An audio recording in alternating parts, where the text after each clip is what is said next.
Hello and welcome to this exclusive tutorial for my Essential Creators Brush Pack for Procreate. I'm your host, BeeJayDeL. First and foremost, just want to say thank you for making the purchase. I really appreciate it. So in today's tutorial, I'm going to kind of walk you through how to use these brushes. Hopefully we'll have some fun. You'll get some valuable information out of this tutorial and get the most out of your purchase. So to begin with, I'm going to kind of walk you through how to get everything into Procreate. If you're a veteran of Procreate, feel free to fast forward and skip ahead this section, but we're going to talk about getting the brushes and also the color palette in.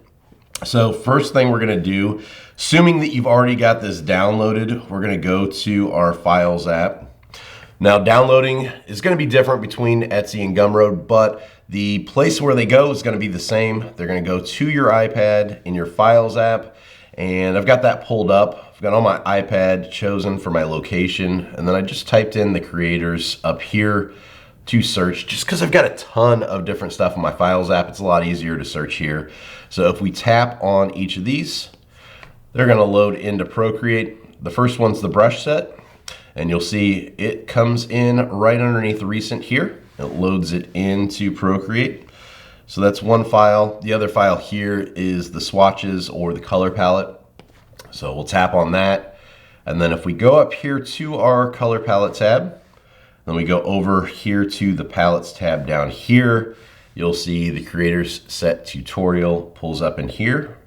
We can tap those three buttons here, the three dots, and then we can set that as default. So when we go to our disk menu now, our creator set tutorial color palette is right there at the bottom. So that's the first thing. As far as how I have Procreate set up, number one, we're going to be using a 4000 pixel by 4000 pixel canvas. It's a 300 dpi RGB canvas. And then also a couple more settings for Procreate. One thing I want to mention here is the way that I have Procreate set up. I get a lot of questions on what are my pressure curves. It's just the default for Procreate. I don't change anything with my pressure curve at all. It's just the default. The one thing though that we will be using here under gesture controls, I'm going to be using the quick menu. And with this, I have this set up for 3-finger swipe, but also for tap on the little button here that's in between the brush size slider and the brush opacity. So this button right here is going to bring up the quick menu. What we're going to be using today is flip horizontally. If you want to set that up, if you hold down on one of these buttons here, you can set the action. So I've got that set to flip horizontally.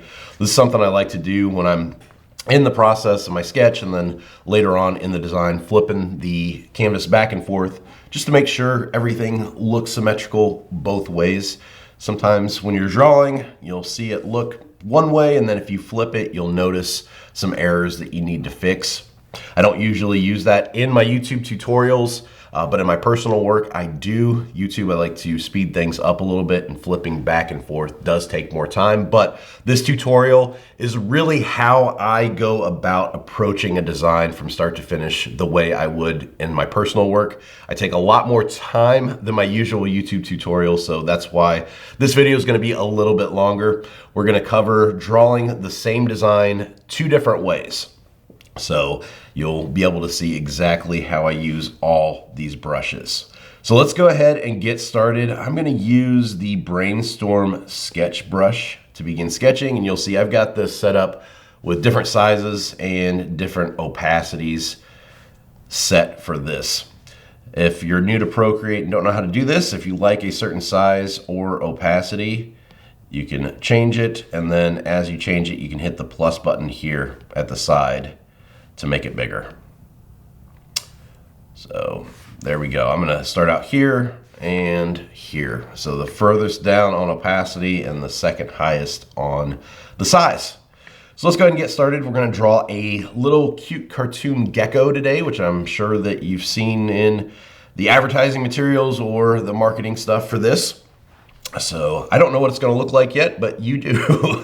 So let's go ahead and get started. Once again, I just use basic shapes to begin a design. So I'm just going to start in with a really light press, and this is where This brush is great because I'm going really light here, but if I go and press harder, you see it becomes a lot darker. So this kind of helps me visualize everything without getting too dark on there. So I got an oval in the center and then an oval here on each side for the eyes. And I'm going to use the arrow here and just kind of twist this. I'm going to cock it to the side a little bit and just change the shape of it till I'm happy with it. All right. Now that we've got that, I'm going to kind of pull another oval here across the bottom. This is going to be for where the mouth and the cheeks come out. It's just to help me visualize, like I said, the overall shape of everything. And the underside of the head and mouth here.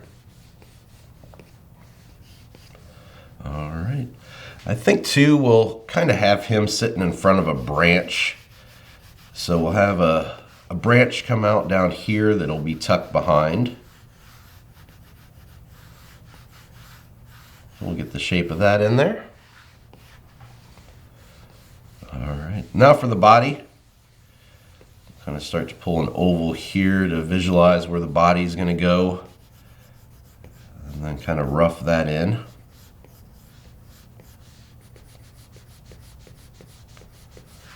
Just like so.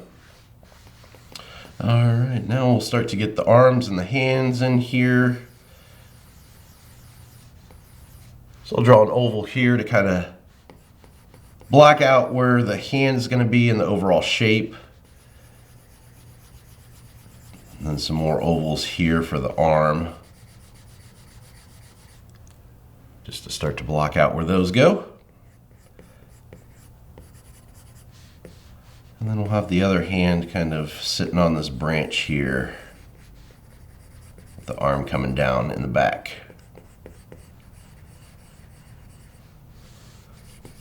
Over here, we'll kind of block in where a tail goes.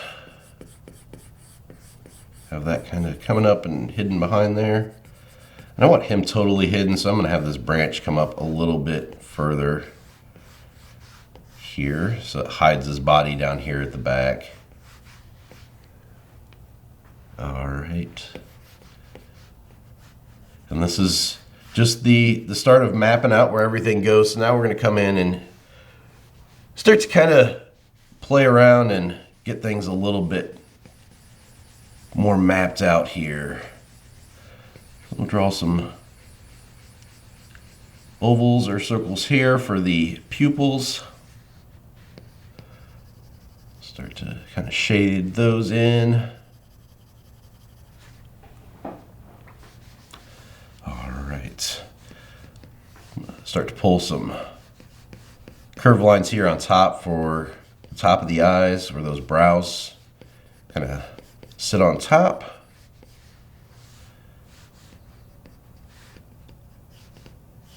Center of the head here. Kind of follow that down and around and bring in the cheeks here and the mouth.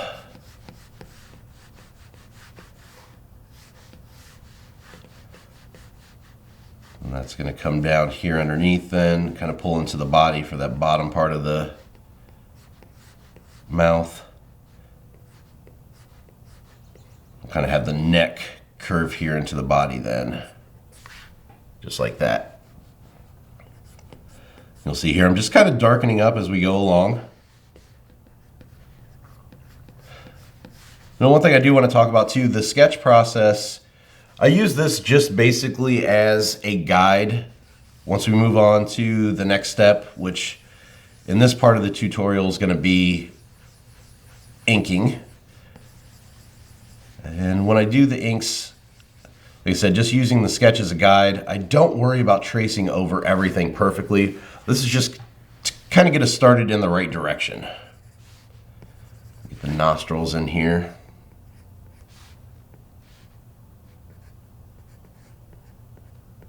Bringing those down. All right, those look good.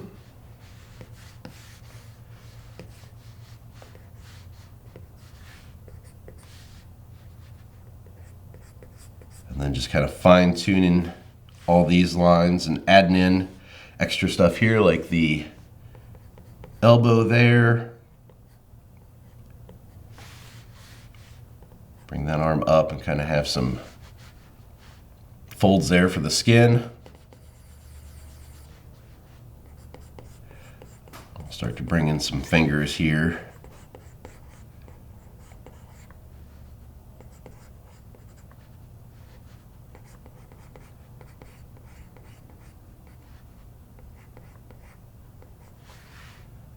Holding down on my eraser then, we'll bring up the brush that I'm using right now to draw with. That then turns that into the same brush for erasing.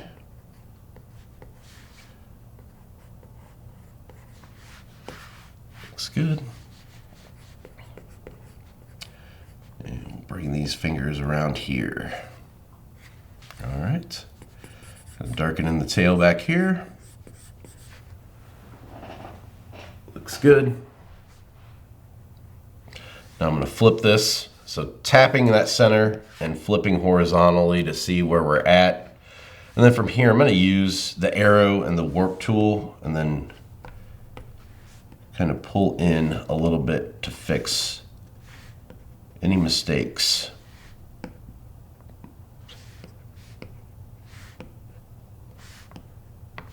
I think that looks a little bit better there.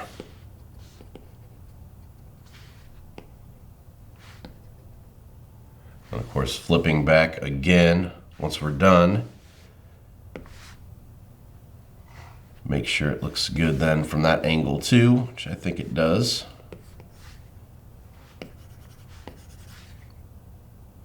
All right. Then I think I'm going to have some leaves here in the background too, so I'll just kind of block these in real quick. With these, they're going to kind of frame the face, and then they also point towards him. So it kind of draws the viewer's attention towards the main part of the design. It's a little design trick that you can use there. All right. Now I'm going to go ahead and drop the opacity of this down because I want to kind of fine tune the sketch a little bit more, clean it up here.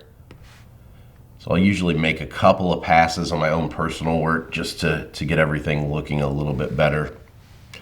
All right. With that done, I think I'm going to smush this top of the face down too. So if I grab the selection tool here with freehand selected, I'm just going to come in underneath the eyes here.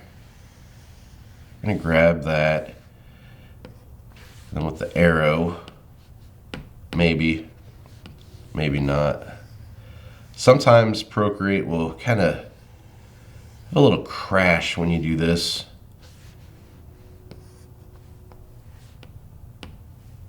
And it's not allowing me. Yeah, it would help if I'm on the right layer. So let me try this again. There we go. And bring that down just a little bit there. I think that makes for a little bit more interesting of a design, just having it flattened out a little bit more. Okay, so now that we've got that, let me drop down the opacity again. I'm going to go back to layer 2 then, and here I'm going to start to zoom in just a little bit more, and we'll darken this up. I want to clean this up because I'm actually going to go ahead and add this in the sketch to the files that you've downloaded.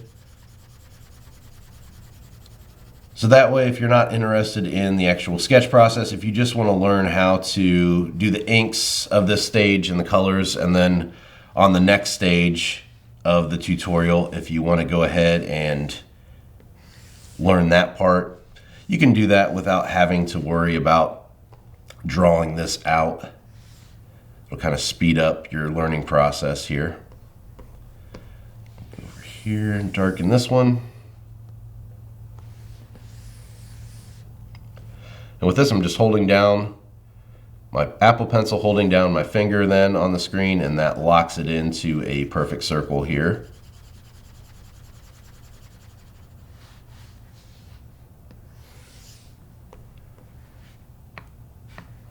looks good. I'm gonna grab my arrow here and just move this one just a tad bit. Once again, making sure that left to right are the same size and look good together. You can use the flip again just to make sure everything looks good so far. And flipping it back horizontally here. With this, once again, just using different pressures on the screen. I'm gonna make this bigger now that I'm darkening up the larger lines here. All right. Continue the process down here.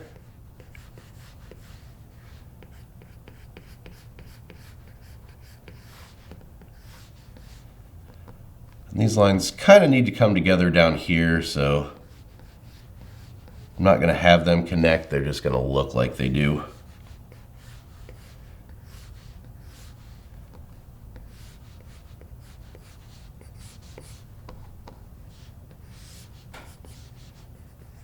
And just slowly going through and darkening everything up.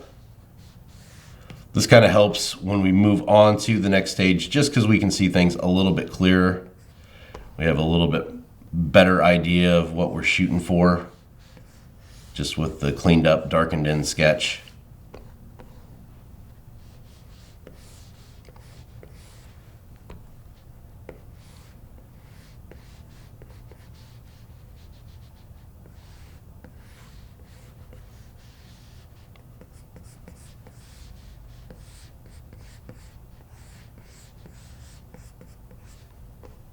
You'll see here as I go in, just adding those little wrinkles and extra details. So what can really make a design is just adding in the little extra pieces like that.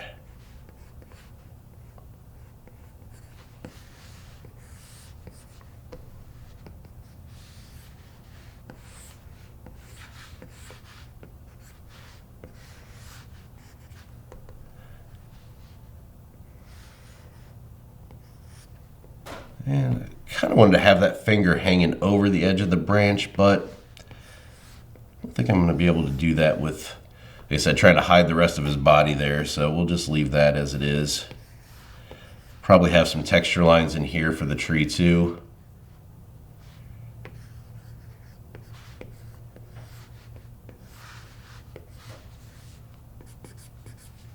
Darken up this tail.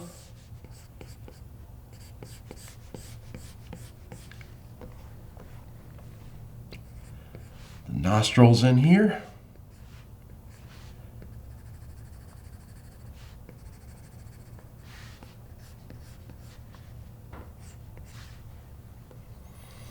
And get these leaves one more time here.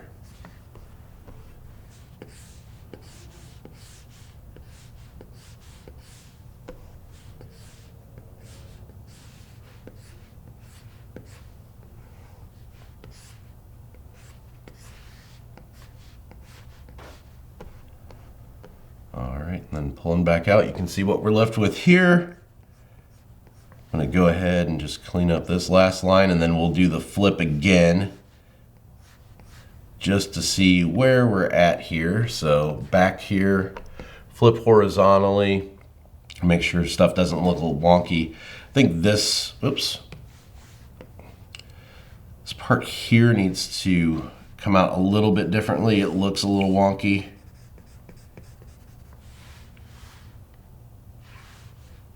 So maybe have that come more back here.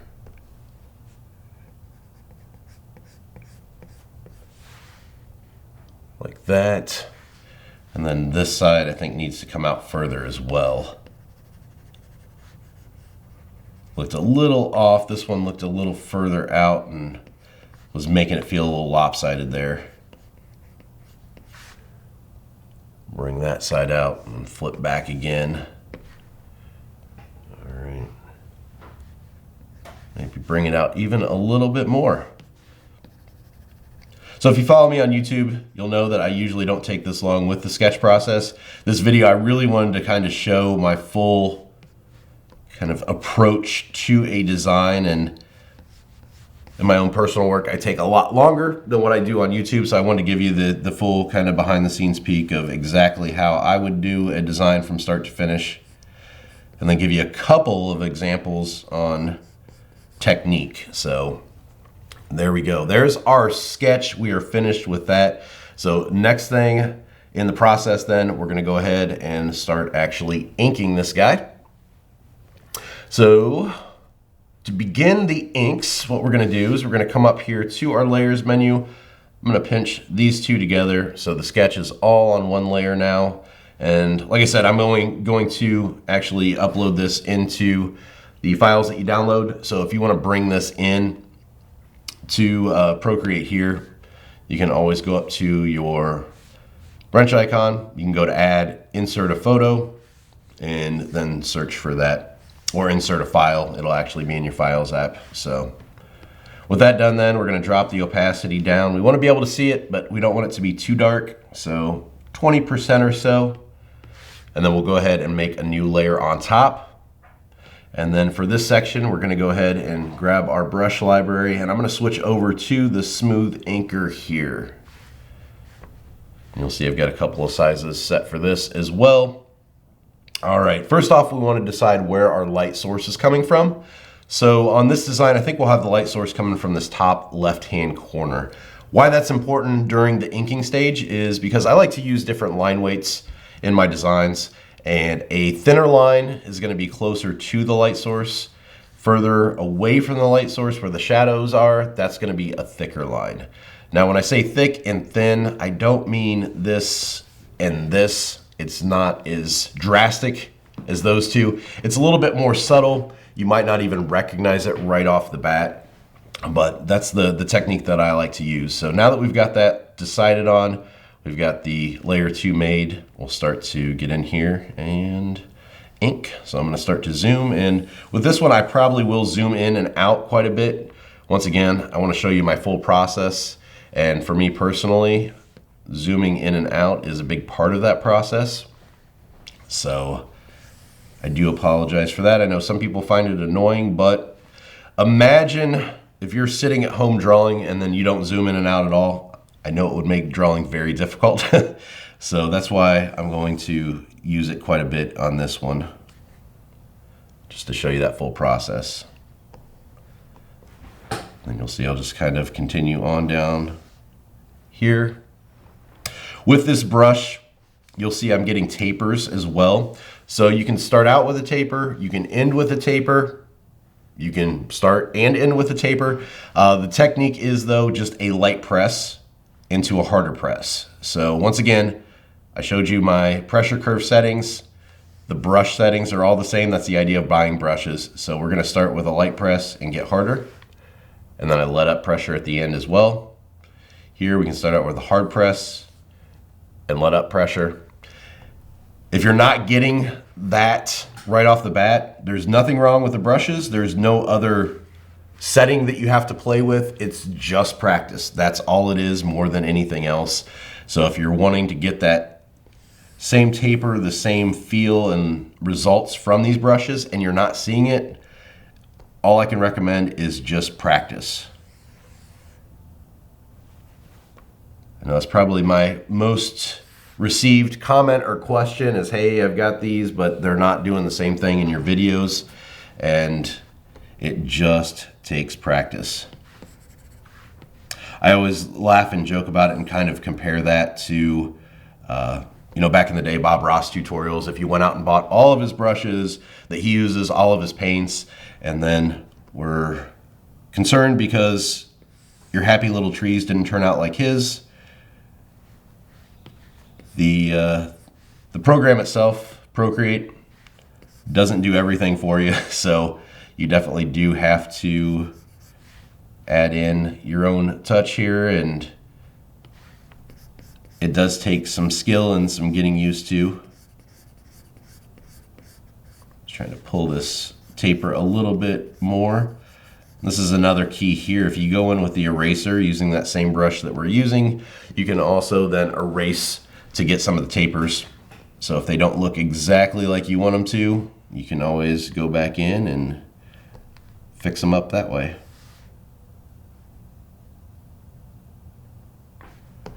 All right, looking good.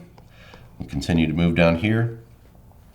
Another thing is too, your arm and your hand, how they move, that's going to be to each their own. So sometimes a person might be more comfortable, like the natural movement of the arm, movement of the hand might be more comfortable starting with a taper. Another person might be more comfortable coming in and ending with a taper. So play around with that too. See if the way you naturally draw, if it favors one over the other. Likewise here, you're also going to probably favor a certain angle that your arm draws at. If you find that, feel free to twist and turn the canvas like that. Sometimes you'll feel like you're working against yourself as you're drawing a line, just like your arm and your hand just doesn't want to move in that direction. So with the digital aspect of drawing here, just twist and turn the canvas. All right, now I'm going to do the branch here, but since I've already got some of these lines here, I'm going to make a new layer.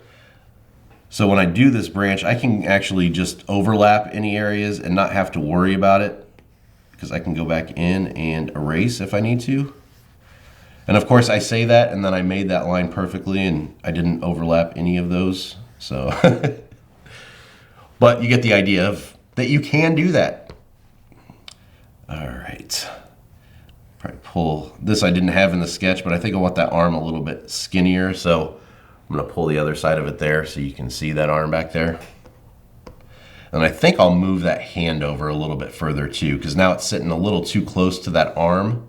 So if I grab my selection tool here, I'm just going to go around that if I'm on the right layer here. Once again, making sure. There we go, pulling that hand away further is a little bit better there with that arm. All right, now I'm gonna pinch those together so they're back on the same layer, and then we'll go ahead and make another new layer because obviously there is gonna be an overlap here. So we'll start to draw that in. And actually, I'm gonna erase the tree branch here just so I can see. I can't actually see my sketch behind that, so I am going to erase that. And we'll go back to that new layer. We'll get these little folds here.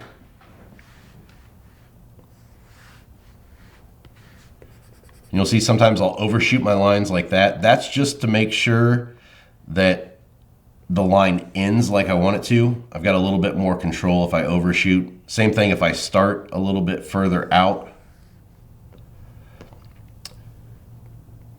And same thing here. I'm starting back here now because as I was going here, my hand was actually blocking where I needed to end up here. So I couldn't see how the line needed to end.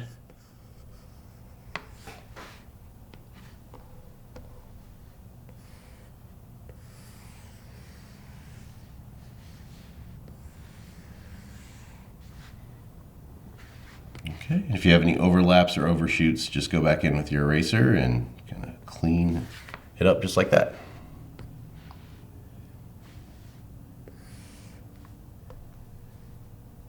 I think I got another one right there, just a little tiny one.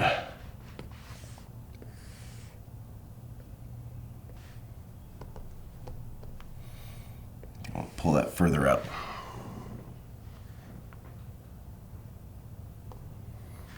Okay, continuing on here.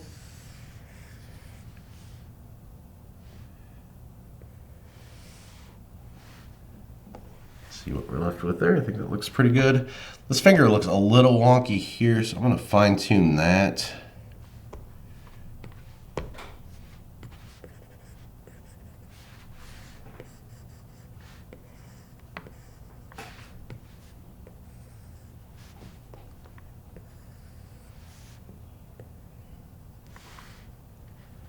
that little crease and fold in there, but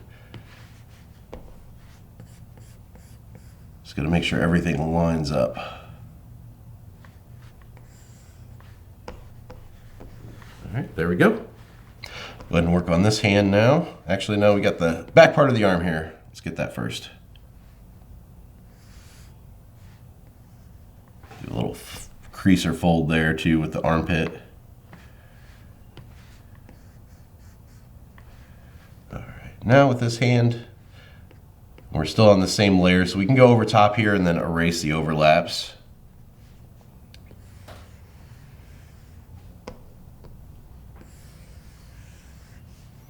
You'll see a lot of times too, I'll make a couple passes at a line just to make sure it looks like I want it to. One of the great things about digital art. And this hand here is in the background, so it's going to be a tad bit smaller. I think I want to make the fingers just a little bit tinier. It's not too far in the background, so they're not going to be a major difference in size, but there's enough of a difference in distance there that it's going to have somewhat of a smaller size. Then going down to my layer 2, then I can erase these overlaps.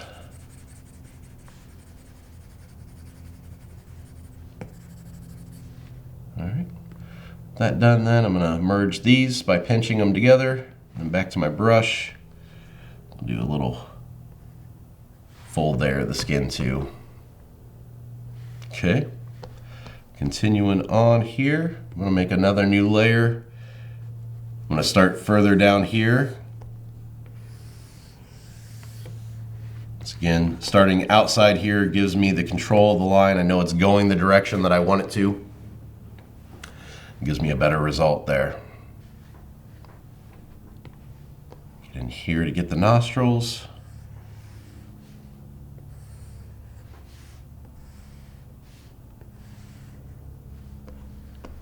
There we go. Looks good. And being on the separate layer, then we can use this to do the leaf down here that overlaps. Once again, that tapered line, just starting out with a light pressure and getting heavier as I go down. And moving down to layer 2 to erase those overlaps of the branch.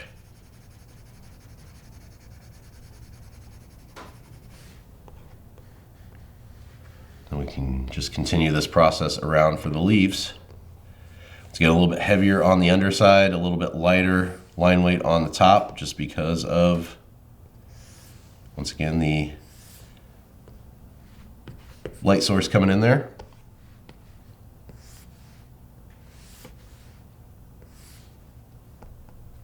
Oops.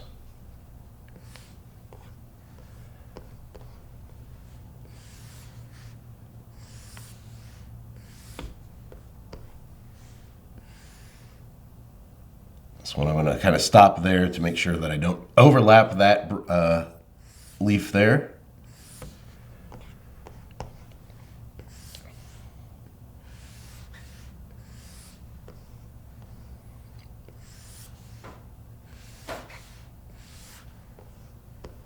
Just continuing this process around.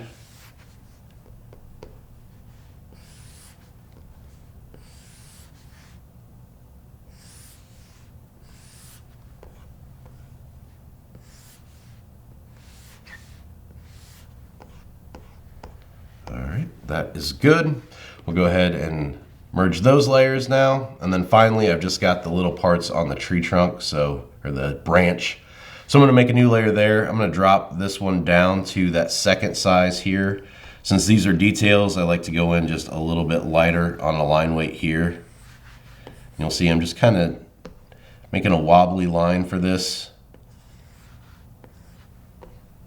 So it kind of has a little bit of a shape to it. I think this one was a little too thick here. Let's keep these going a little thinner.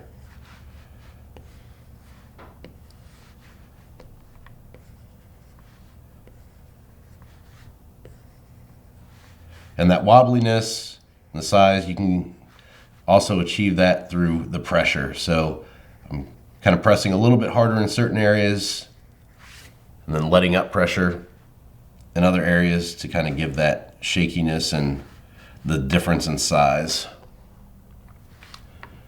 Okay, there we go. Let's go ahead and turn off the sketch now. We'll merge those layers together to see what we've got. I think that looks pretty good. From here, I'll probably add just a couple of little textures here and there. So a couple little dots, just to add in a little more pizzazz. You can even on the tail here, we could add in some, let's go with that smaller brush size again. You could add in some cross hatching here. That'll look good on the tail. I think too, I want to give him a little bit of a belly here. So if I bring in just a kind of funky oval shape there.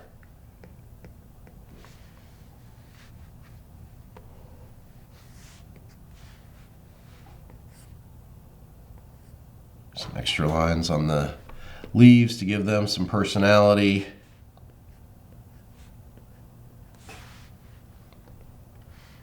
All right. Overall, I'm going to pull back here, see what we're left with, and I think that looks pretty good. One last thing I'm going to do here, I think the fingers here are a little thin. Get those set. All right. And it looks good. So there we go. There is our inks. One final thing that I'm going to do is remove and erase some inks. So holding down that eraser again, I want to get the pupils in there.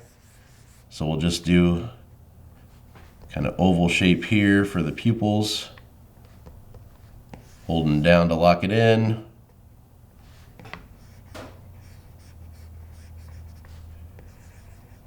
I always kind of save this for last.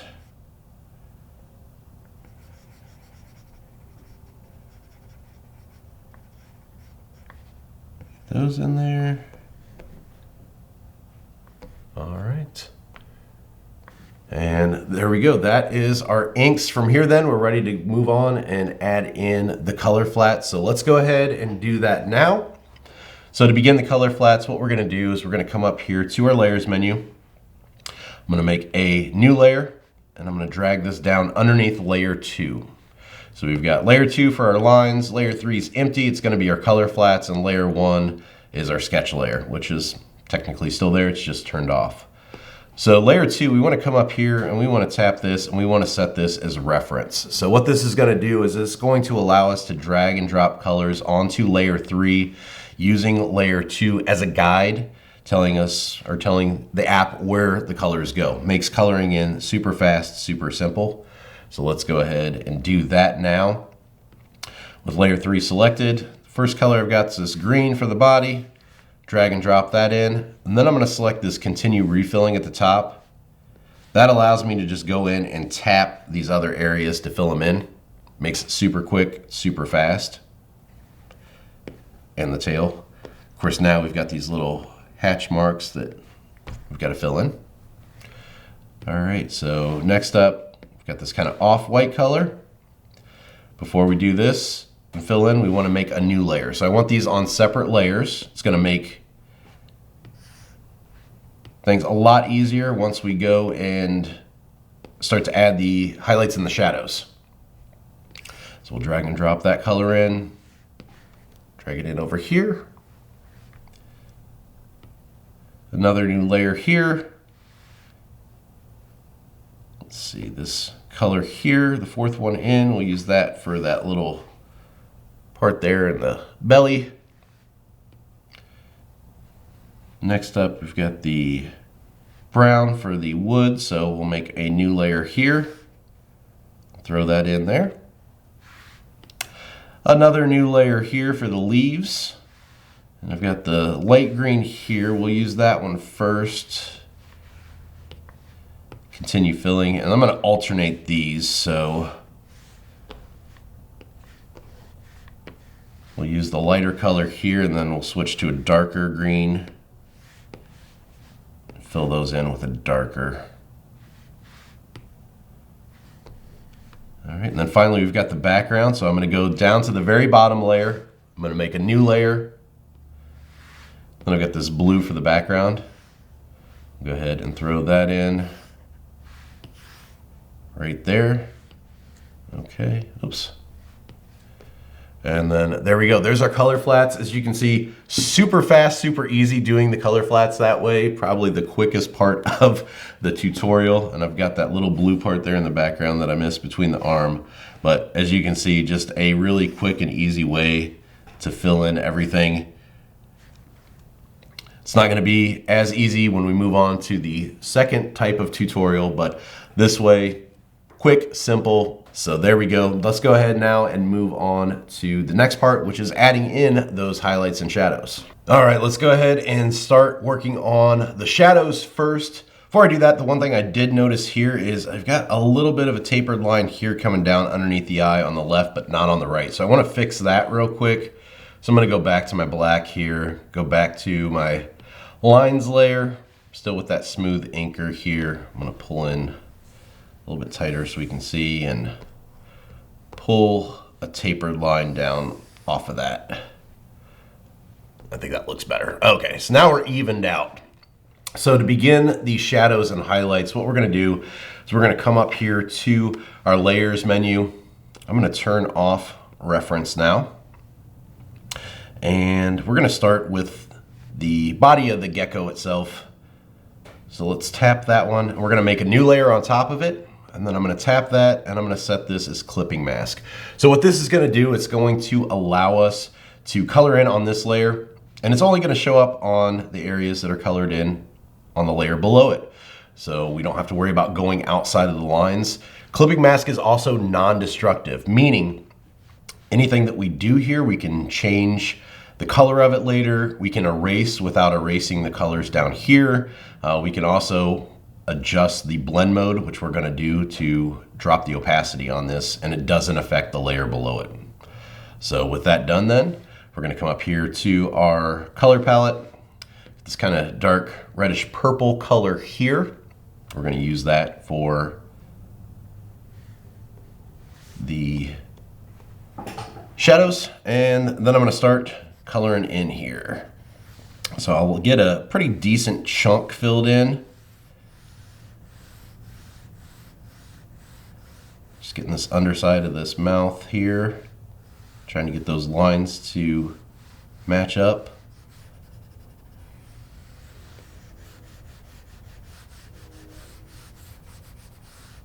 Just getting a decent area filled in before we drop the opacity to see where we're at.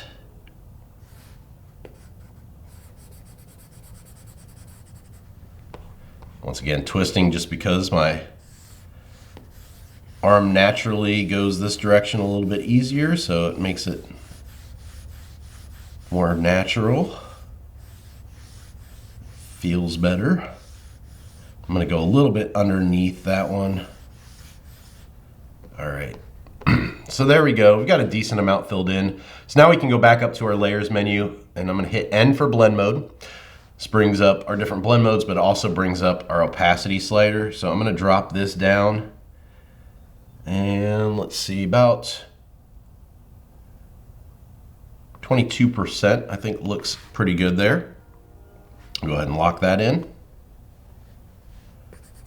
I'm gonna start to fill in other areas. This one's gonna be filled in pretty thick, but I do want more than one value here. Since this is completely shaded in, it's kind of hard to tell it's shaded in. So I'm gonna hold down my eraser to select that same brush, and then I'm gonna pull back a little bit of that shadow. So that way you can see that, okay, there is a shadow there because I removed a little bit of it. So we've got those two values next to each other. Same thing here, I'll pull just a little bit back here, just so we can see that there is a shadow there. All right, continuing on here. I'm gonna make my brush just a tad bit bigger here, so I'm filling in bigger areas.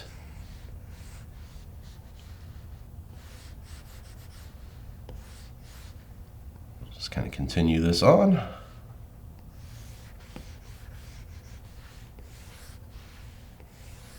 You see here, because I've got these set up on separate layers, that's why I did all the colors separate. I can go over top of here and it's not coloring in the eye because that is a separate layer.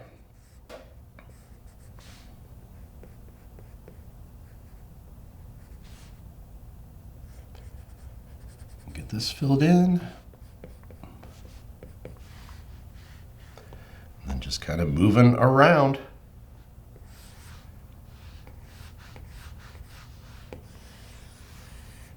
If you get bigger areas filled in like this, you can always drag and drop. Just make sure you turn off the reference like we did to begin with. If you don't do that, it's going to fill in absolutely everything, just like it did with the colors. All right, continuing on here, we'll move down. Let's get the tail. Let's see, we got that light source coming in here, so make sure that we're aware of that.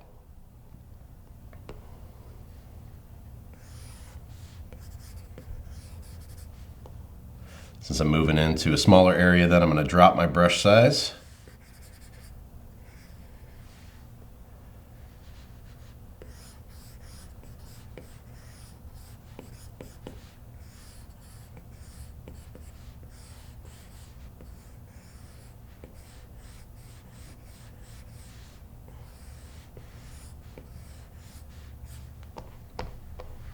Okay.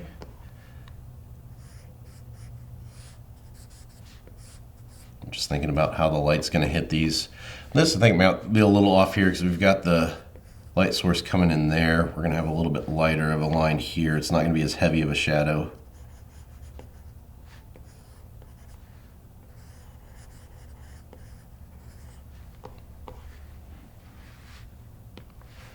Back to my brush.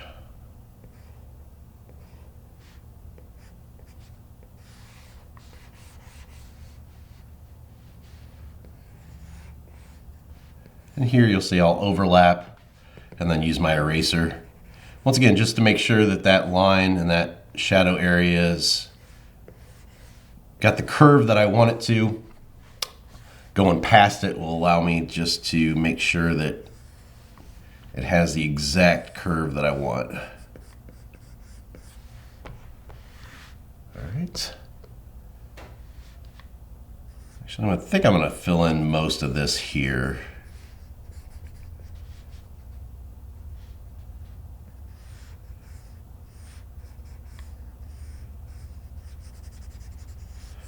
And the belly, of course, is a different layer, so that's not filling in right now. You'll see too, on shadowed areas like this, I'll continue this line out and around.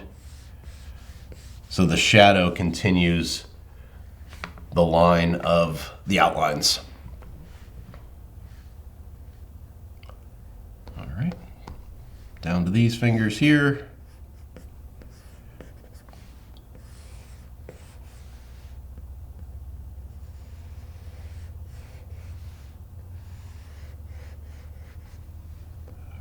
Pulling back out, you can kind of see what we are left with, so that looks good. It's the shadows on the guy itself. I think I'm going to add just a little bit here. Not too much, because once again, we got that light source coming in, so there's not going to be a huge shadow there. And it's coming in from this way, so I just want to break this up just a tad bit. All right. There we go. Let's go ahead then and continue on here with our shadows. So let's work on the branch next. So we're going to select the branch. We're going to make a new layer on top of that. Once again, we're going to set this to clipping mask. And then coming up here, I've got this, let's see, which one do we want to use? Maybe this darker brown here. Let's see what that looks like first. So I'll get, once again, a couple of areas filled in, so I've got something to judge it off of.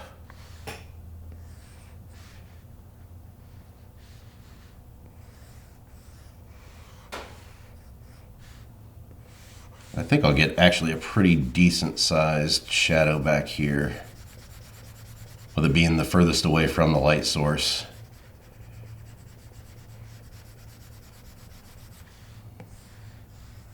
I can also make those same lines that we did here with the inks. I can also make those bark lines with the shadow color too.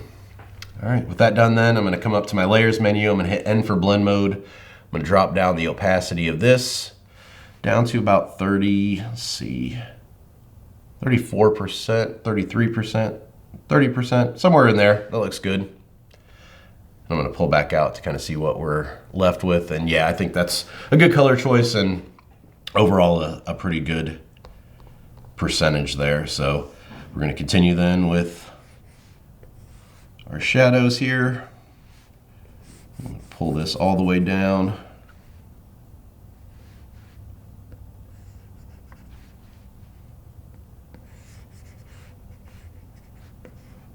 We'll make this pretty heavily shadowed in down here.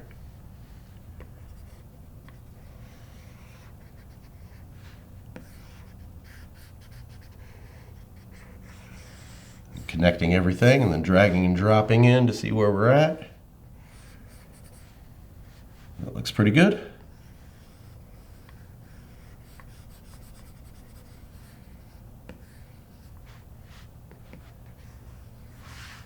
Pull some more of those lines back. Then I'm going to come in underneath these lines, add in some shadows there.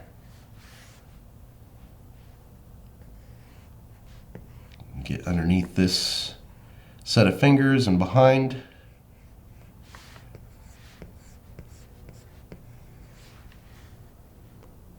Just like that. Continuing here underneath this arm. And then underneath these lines. Once again here too, I'm using that lower size.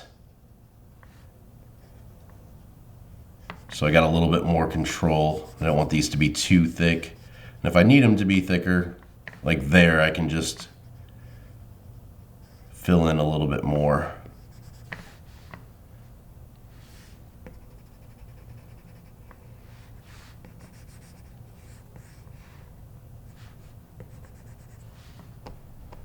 All right, so there we go. We've got the wood done. That's good. Next up, we're gonna come up here, same thing. We're gonna make another new layer. On this one, let's go ahead and let's do the eyes next. So we're gonna make a new layer on top of the eyes. We're gonna tap this, set that as clipping mask. Going back up here, I've got this lighter blue that we use for the background. We can use that for the eyes here. So I'm gonna zoom in. I'm gonna make the brush bigger here, and I'm just gonna kind of follow along the outside here. So it's gonna be thinner at the top, and it's gonna kind of thicken up as it comes down and around here. And then pulling that back around the pupil as well. Once again, just kind of trying to follow the flow and the curve of that pupil. Get in a oval up here. And then we're gonna drop the opacity here to see what we need to be at. And I think around 40% looks pretty good. The whole idea here with using separate layers for each color is, number one, we can use separate layers for each color. We can use separate colors here for the shadows, and we don't have to worry about drawing over. Like here, we would have a blue color. Here, we've got that purple, so we don't have to worry about drawing over top of there. Plus, we have separate control over the opacity slider. So what looks good with one color on one layer might not be the same percentage we need for another color on another layer. So that's why when I have more time and take more time, I always use multiple layers for my shadows, multiple layers for my highlights, just to have complete control. And it leads to a lot better design.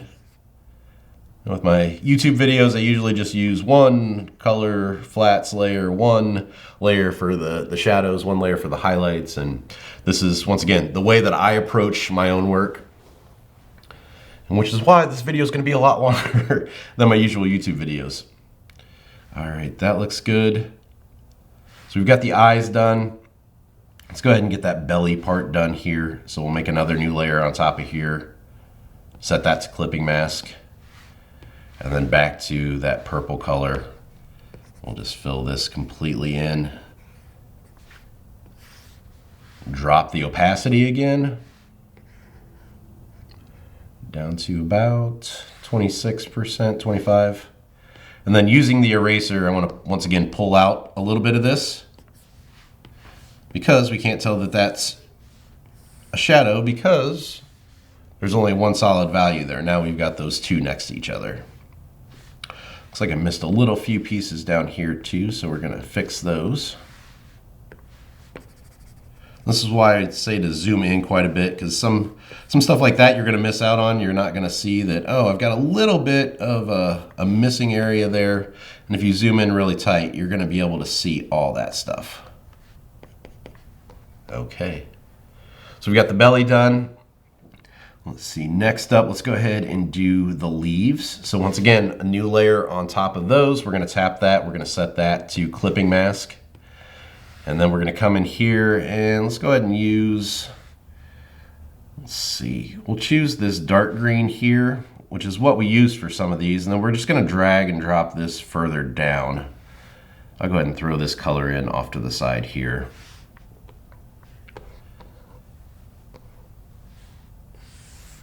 And just following, once again, those lines from the ink stage. Do that, and then back up to our layers menu to drop the opacity. Drop this down to about 25, anywhere from 25 to 30, I think looks pretty good.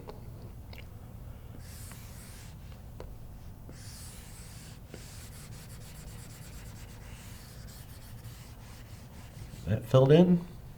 Pull back to see what we're looking like, and then continue the process here.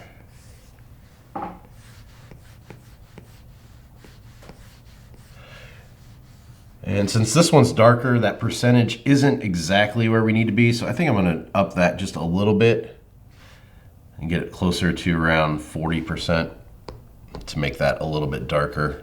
I want to come back down here and make sure that's not too dark down here, and I think that's okay. This is another case where, excuse me, if you wanted to, you could make two different shadow layers for this because we have darker and lighter layers. So if you make two different shadow layers for this, you could adjust the percentages separately, have a little bit more control, but that's totally up to you if you want to use that or not. Just going to continue working my way around these.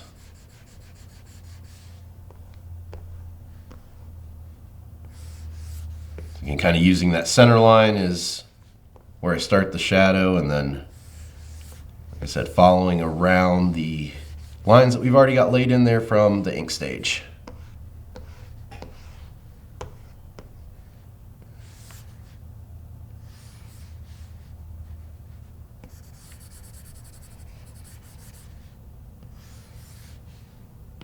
Using my eraser to fine tune. And if I pull out too far, then just going back in and rebuilding up the lines.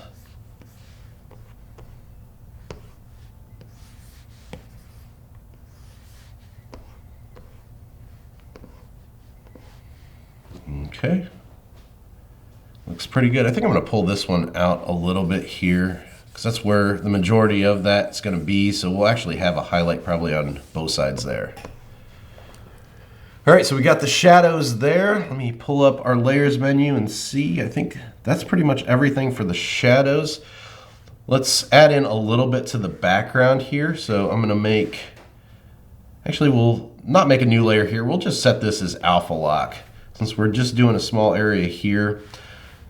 So once again, alpha lock all on the same layer, whereas clipping mask is on a separate layer. So this is destructive. If you erase here, it's gonna erase your background as well.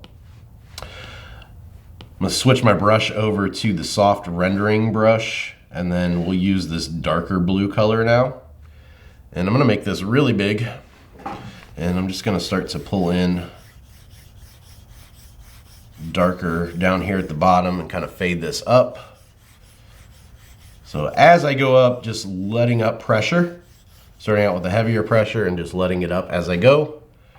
And then we're going to switch over to white now. We'll choose that and we'll come in here from the top. and lighten the top. Once again, just going really light over the screen right now. There we go. All right, that looks good. So that's gonna be the shadows then. Let's go ahead now, kind of move on to the highlights. And I don't like those shadows there. I was messing with them earlier, and this is where I kind of go back and forth with stuff. So I'm gonna pull this back out, and then I'm gonna add that shadow on the back side. That's technically where it should be. I was trying to separate those folds a little bit more, but I think doing it on this back side will work. Make sure I'm on my right color here. And I need to be on the right brush too. That's my other problem, smooth anchor here.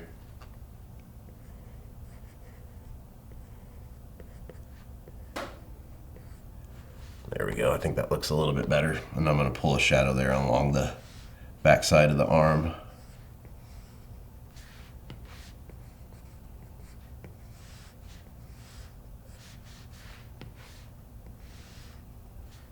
Zooming in a little bit more to get a little bit more control.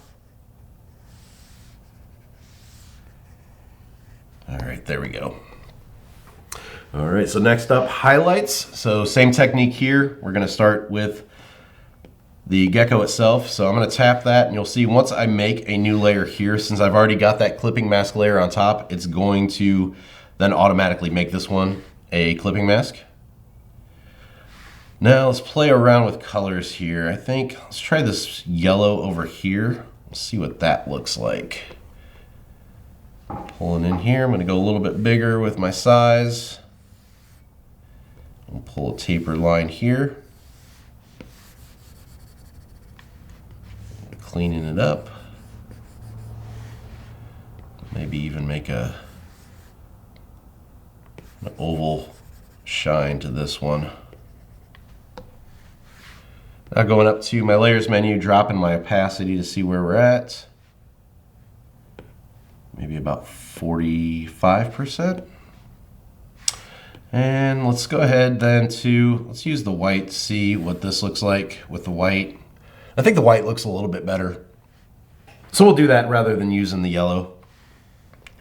All right, now continuing on. This here, I've got this shadow coming up a little bit too far because I want the highlight to start here. So I'm gonna pull that shadow back,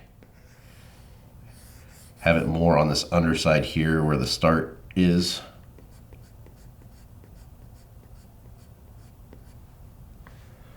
Which will allow me then to start the highlight up a little bit further. Get the highlight in there.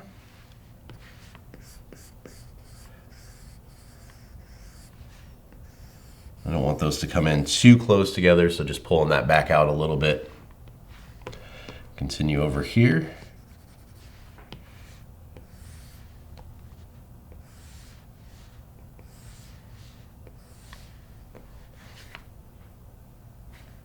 I don't think that other line's necessary there, so I'm going to pull that back out. You pull a little bit of a highlight here on the top of the lip there. Make sure that there's no overlap with the shadow. Looks pretty good. On the edge of the tail here and around. Some there. Down the back. Shoulder. I'm going to drop my size now too, so I've got a little bit more control. There we go. Top of this finger and this finger and this finger.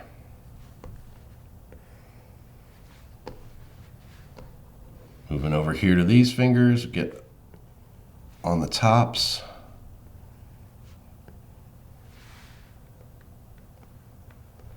And pulling back, you can see what we're left with. I think that looks pretty good.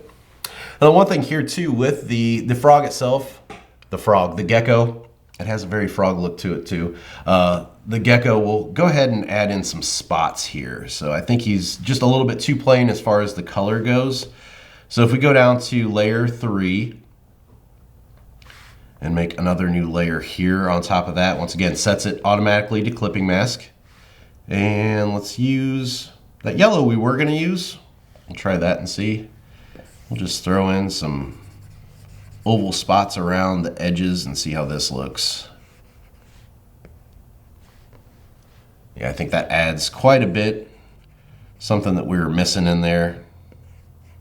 Just another detail to bring the design to life. Just get a few of these around here. Maybe a couple down his back.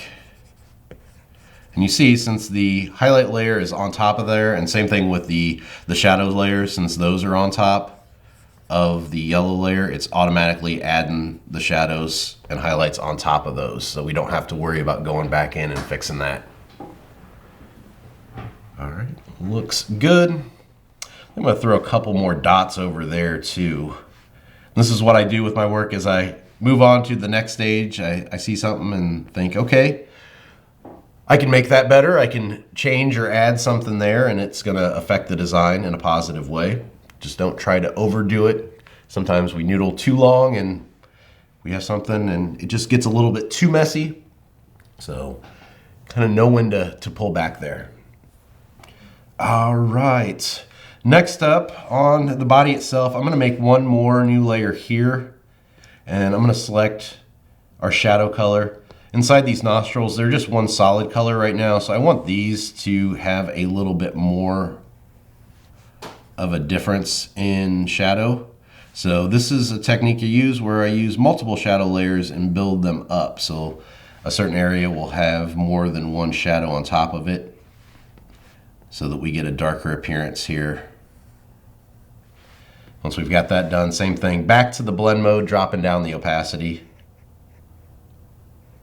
And you can see how that's affected now. That looks a little bit better. All right, next up, let's go ahead and do the highlights on the wood. So a new layer here, and going back in here, I'm gonna choose that kind of off-white color that we use for the eyes. And we'll hit the top of this.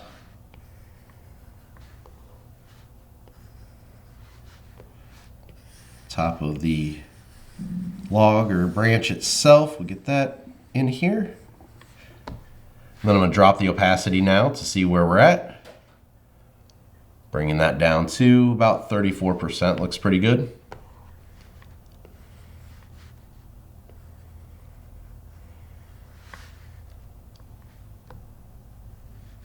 We'll make that a little bit thinner there.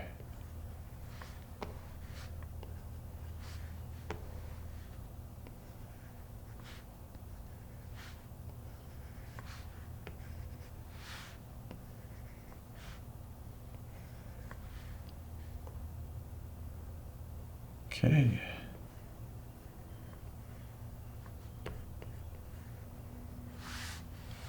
I'm pulling back, you can kind of see what we're left with. Once again, with the highlights, I go a little bit lighter with highlights. I do a little bit more with the shadows. So then we can move on to the leaves then. One more new layer automatically sets as clipping mask if we set that as the layer that we make it on. And let's see, maybe this fourth green in here. Let's try that and see how that looks. I'm going to get this on both colors of the green, so once again we can tell exactly how this is going to affect the two different ones. So that opacity percentage is going to look different between the two. So back to layers, and for blend mode, drop the opacity, and about 22% looks pretty good. We'll just kind of continue this on then.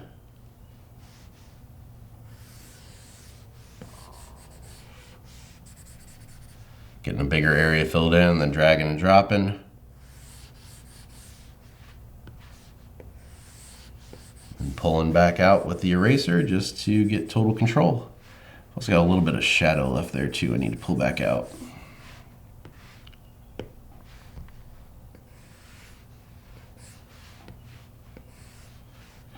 And this one I'm not going to do a lot here.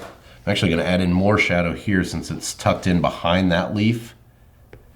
So if I go back to my shadows layer, then I want there to be more of a shadow there that leaf is causing because of the light source. Okay. Back to the yellow and then back to my highlights.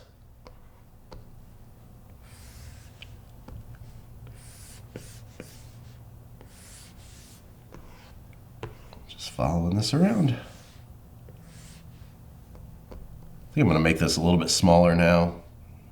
I'm getting into some of the smaller leaves here. Getting back to the overlaps and erasing those.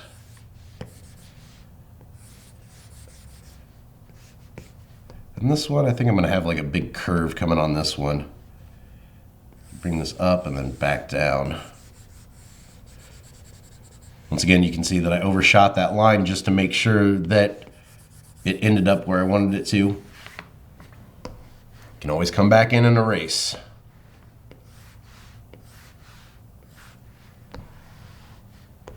And one more.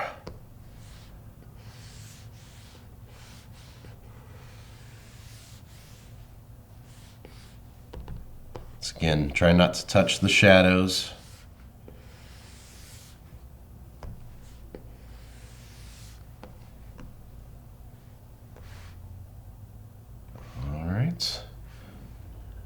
There we go. So we've got the shadows, we've got the highlights on everything. And from here, I just like to kind of take one more look to see, okay, is there anything else that I can do to make this pop a little bit more? Is there any missing elements that I need? So I'll just take a second to kind of look over everything, and I think it looks pretty good. So the final thing I'm going to do here then is I'm just going to grab a darker color. I always save this for last. And then I just like to come in and sign. Just get real tight down here in the bottom and make this fairly small. All right, so we got it signed and we're finished. So there is the first half of our tutorial, drawing this cute little gecko using this technique. Now the next part of the tutorial, I'm going to draw the exact same gecko. We're going to use the lines layer from this, the outlines, and we're just going to paint on top of that, or underneath it rather, and we're not going to have any lines. So it's a different technique. It's going to look more rendered. There's not going to be any outlines at all, but we're going to use the same outlines from this, or the same sketch if you're using the sketch for the next part. So let's jump into that next. All right, so to begin the second half of this tutorial, let's go ahead and go back to our gallery view, and then the one that we just did, I'm going to slide this to the left and I'm going to duplicate this one. Like I said, we're going to use that same inks for this next part, but we're going to go ahead and delete some stuff. So I want you to have a saved copy of that. So with that done then, the inks are on this top layer here. Everything underneath here, I'm just going to merge these together. And then I'm going to delete. So all we're left with then is just our inks. Now that we've got that done, let's go ahead and make a new layer. I'm going to drag and drop this under layer 2. And then the inks layer, we're going to bring up the blend mode and drop down the opacity of this to 10, 12, 15%. We want to be able to see it, just not too dark. All right, with that done then and layer 2 selected, we're going to start blocking in color this time. So to do this, we're going to come up to our color palette. I'm going to grab this green color here. That's going to be the main color that we're going to use for this. And then we're going to go up here to our brush library and we're going to choose the color blocking brush. So this technique is going to be a little bit different getting the colors in. We're not going to drag and drop using reference. We're actually going to come in here and paint. So with that selected then, I'm going to come in and get in here pretty tight. I'm going to drop my size just a little bit and I'm going to start to block in the colors. So I'm just following around what we've already done here. Once again, just using those kind of as a guide. It doesn't have to line up 100% perfect. If you go a little bit out, that's okay. And then just zooming in and moving down and around. Now we are going to use different layers for the color blocking. So like here, I'm not worried about getting that eye in there because the eye is going to be a separate layer. So just building up the colors here. This color blocking brush is nice because it has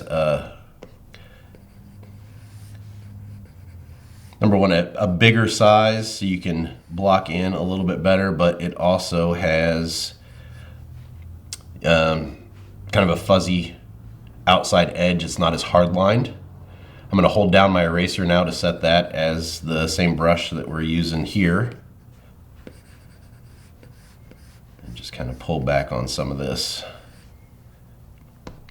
Now once we get rid of these lines or turn the lines off, we'll be able to see a little bit better if we need to fix anything or if we need to adjust anything.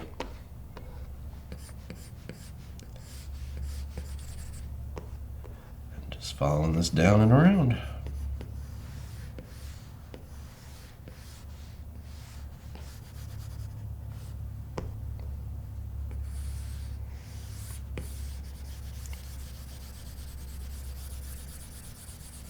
I'm being pretty sloppy here too. I'm not stopping past here because we will be adding those areas in here in a little bit with the different colors on the different layers. So it's not a must that everything is perfect right here.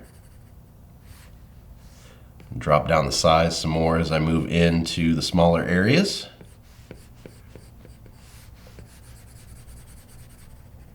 And this, I'm not going to time lapse, but if you want to fast forward through these parts as far as the green section until I get to the next section to add in the next layer, feel free. I want to keep this all though in real time, so I'm not going to time lapse anything.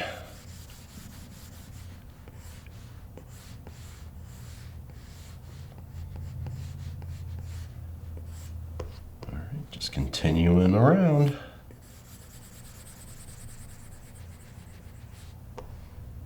I'm going to drop even further here as I get into the fingers to have a little bit more control.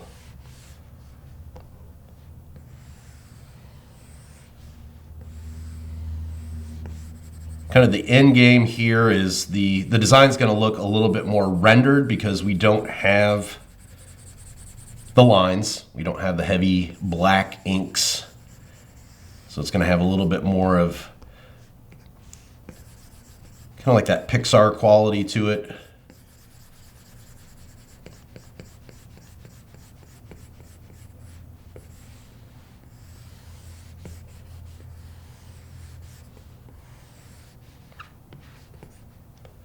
I'm just using the brush to kind of pull back and go back in and add in.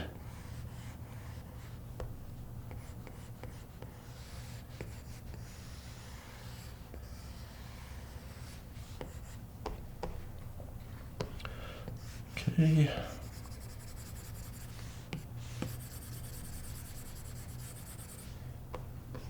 Once I get a bigger area up here too, I'll just drag and drop the color in for the large portion of the head.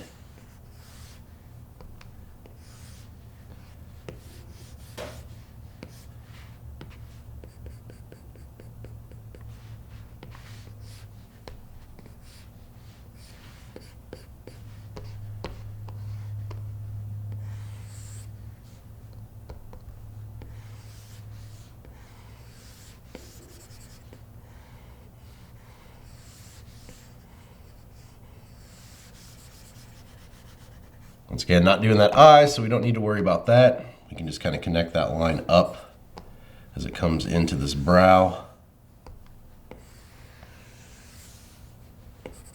And once we have that connected, we can drag and drop now. Turn off the background just to make sure that that filled in everything. You don't have any weird open gaps. If you do, when you drag and drop color, that color drop threshold will come up. Just make sure that that's high enough to fill in everything without filling in the background color. And we got these fingers here, and that'll be it for this one.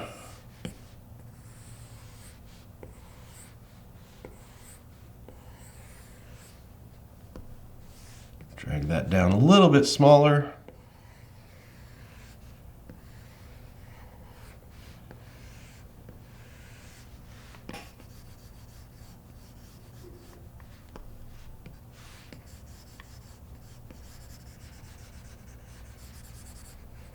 All right, once everything's connected there, we can drag and drop.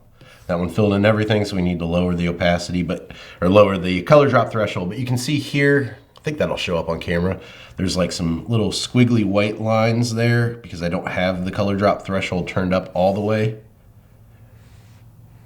So getting it right below where it fills in everything is where you need to be at. All right, so we have the frog itself done. So that's the first color blocking color flat. Now we'll go ahead and make a new layer on top of this one. Let's go ahead then and let's see. Let's do the tree here next. And we'll go ahead and put that below the gecko layer.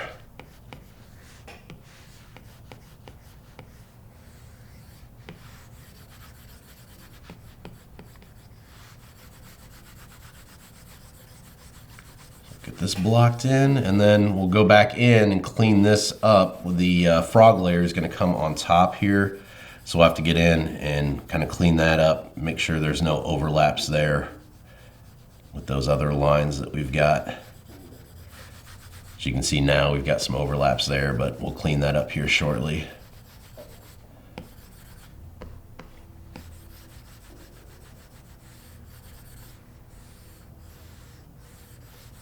All right, so we've got that done then. Let's go back to our gecko layer. I wonder how many times in this tutorial so far I've called this a frog. I don't know. So we've got that selected. We'll use the eraser here. Start pulling back. I'm going to make this quite a bit smaller. Start pulling back those overlaps.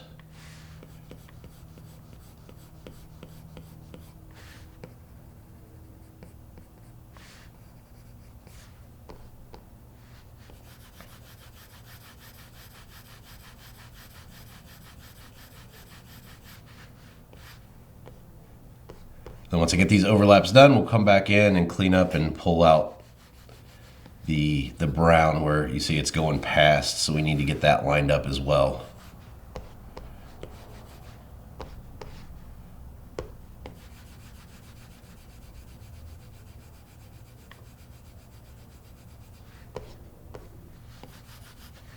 This one I need to drop in a little bit more down here. Had a little bit of a white gap there.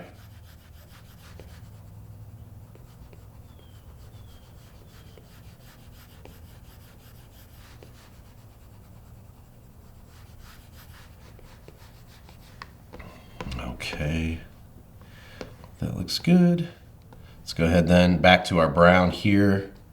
We'll start to bring this in, get smaller here so we got more control.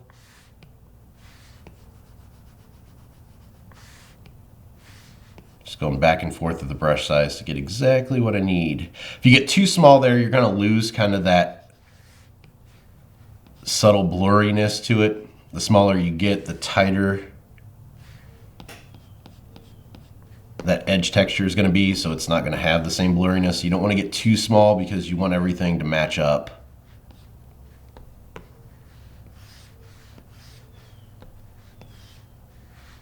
And we can go back and forth here with the brown too and building it back up if we go too far.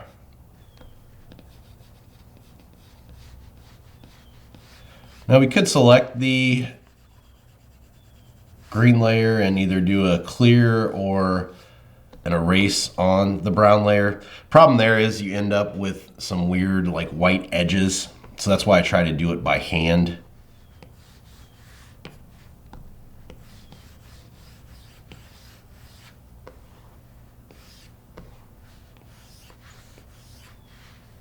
All right, And I think that looks pretty good. So we've got the wood there, we've got the gecko itself. Let's go ahead now and let's do the leaves next. So once again, another new layer here. We'll do this on top of the wood. And we'll start out, I can't remember, did we start out with the dark green or the light green before? Let me kick back here and see. We started out with a light green, so we'll keep that same color scheme going on here. So back to our light green. You'll see these are a lot easier to do. I'm just gonna drag and drop and throw those in. Once again, we'll clean these up a little bit once we go in here and turn off the sketch layer.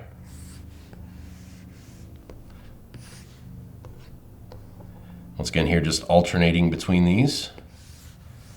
I'm gonna go further out here, have more control over that stroke, and then just come back in with the eraser to erase those overlaps.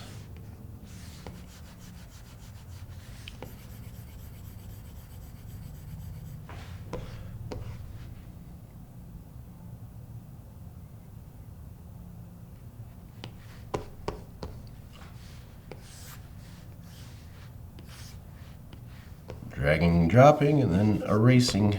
This gives that nice point to it too, using that technique of going too far out and then back in. All right, we've got those. I'm gonna go ahead and let's see. Let's make a new layer for this one. Since we've got this leaf tucked in behind, I wanna have the leaves on two separate layers. So we'll do that. And the darker green now.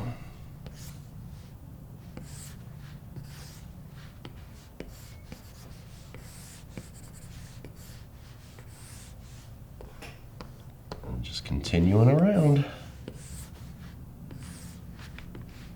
Drag this one down below the first leaf layer that we did. My stomach is growling because I didn't eat breakfast yet this morning. I'm starting this tutorial extremely early in the morning. Just kind of beat out the neighborhood. We live in a subdivision to where I'm sure a lot of people can relate to this. When one person mows, everybody in the neighborhood mows, and it makes recording a nightmare. So the earlier or later I do these videos, the better for sound quality. All right, there we go. So we've got the leaves done. Those are on two separate layers. Next up, we've got two more layers to do. We've got the eyes, and then we've got the background color. Let's go ahead and do the background next. So once again, new layer here. We're gonna drag that down below the bottom layer, and then we'll use that light blue that we used before. We'll drag and drop that in there. And then the eyes next. So layer 2, the body of the gecko, we'll make a new layer on top of this.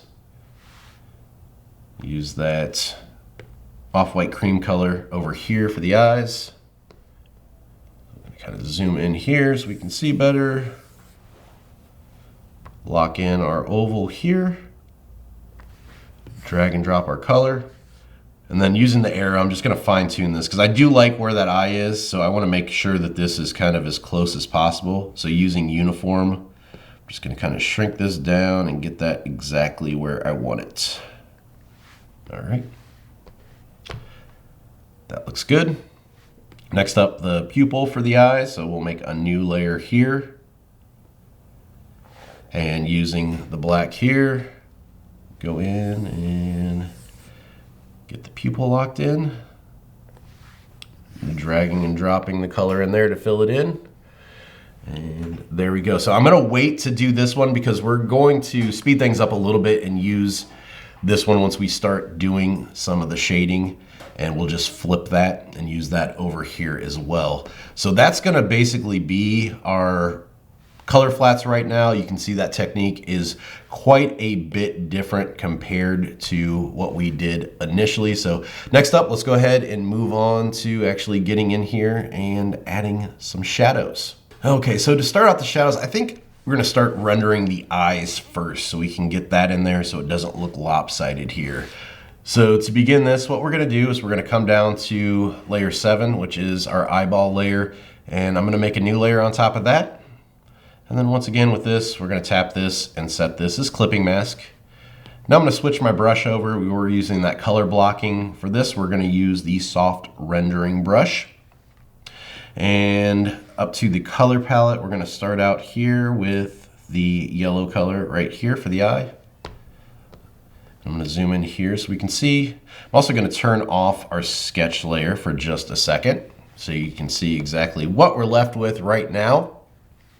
We haven't done that yet. All right. Now with this brush, just like all the other brushes, pressure sensitive.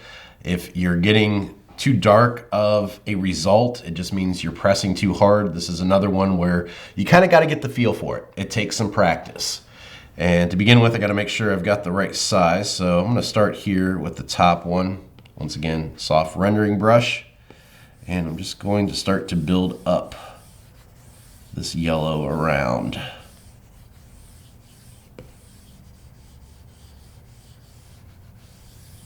Just like that. All right. Now I'm going to come back up to my color palette. I've got this brown here. We're going to use this and start to build up more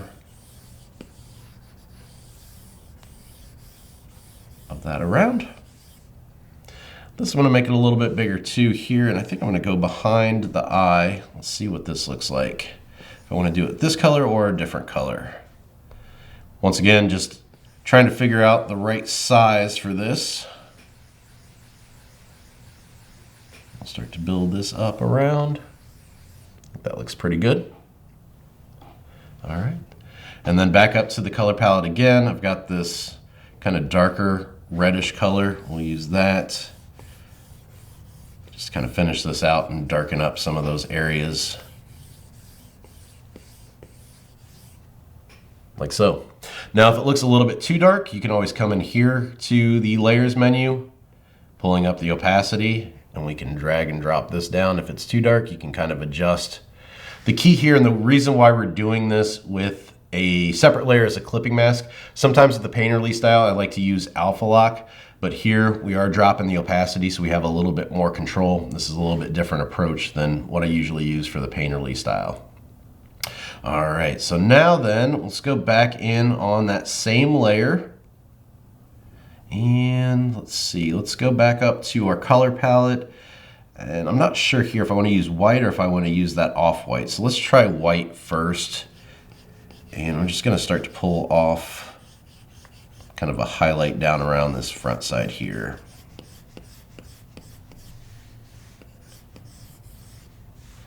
Drop the size of this just a little bit.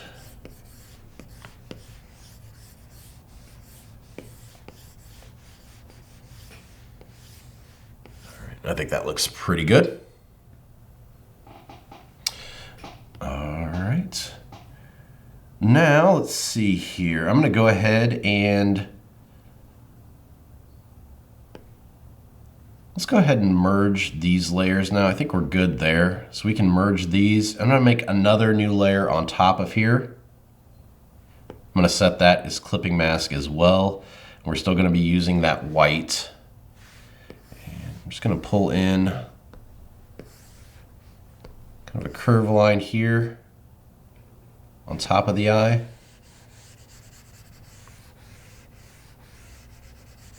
We'll fill that in.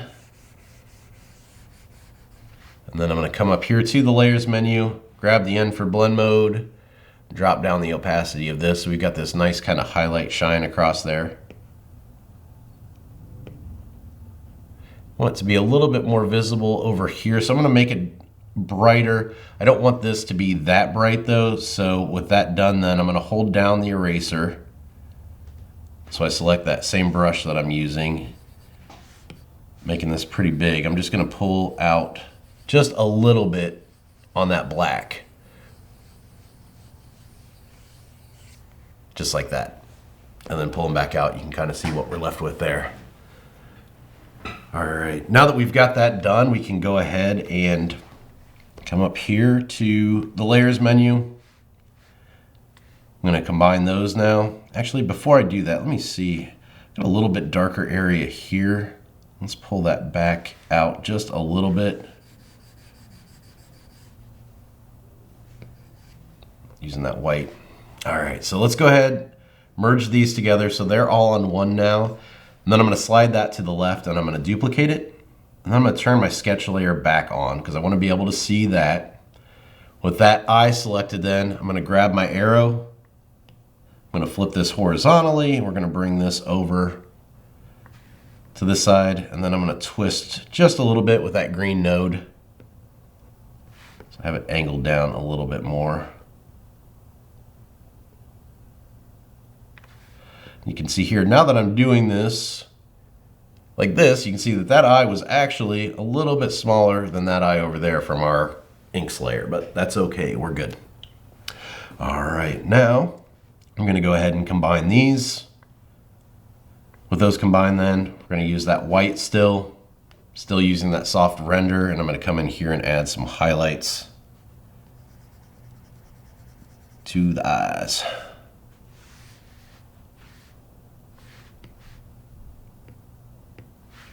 And this line here is just our sketch kind of peeking through. So I was kind of wondering what that was. It's just our sketch, so we're okay.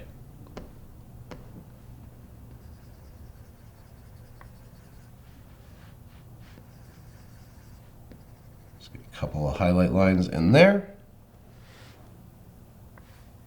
I'll blur this one out just a little bit more.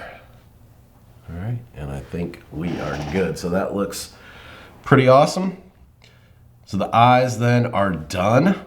Let's go ahead then and start to move on. I'm going to drop the opacity of the sketch a little bit more. So I've got this down to about 4%. Now we're going to go in and start adding the highlights and shadows, starting with the shadows to begin with. So coming up here to the layers menu, layer 2. We're going to make a new layer on top of this one. We're going to tap this and we're going to set this as clipping mask as well. Back up to our color palette. And I've got this lighter green that we used for the leaves. We'll use that to start out the shadows. I'm going to test out the brush sizes here. We'll start here with the middle and see where we're at. Want that a little bit bigger, so we'll go up to the next one. And going to start to bring in some of the shadows. Now here, if you need to, you can always pull up the previous one that we did to kind of see where we laid in the shadows. If you're struggling with where to lay them in and you want to use that kind of as a reference, you could pull that in here to be able to see that.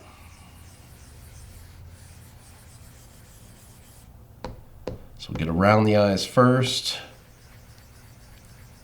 Slowly building up that shadow.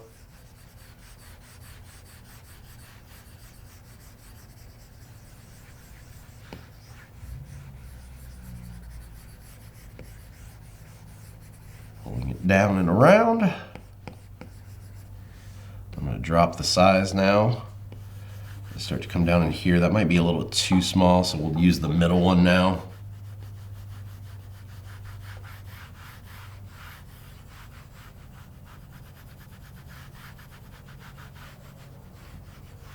And this is just really subtly building this up.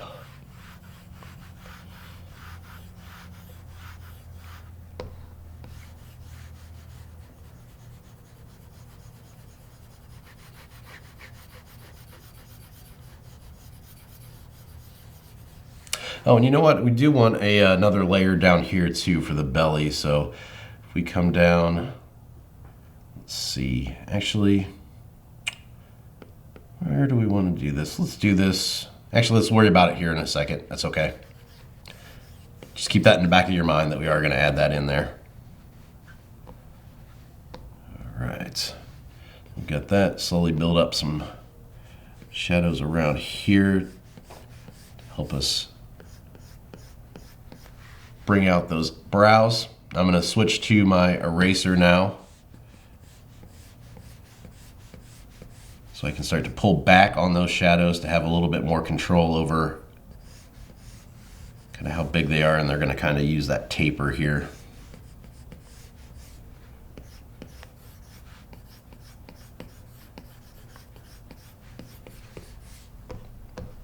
Just like that. All right, back to our brush. Start to do the tail down here.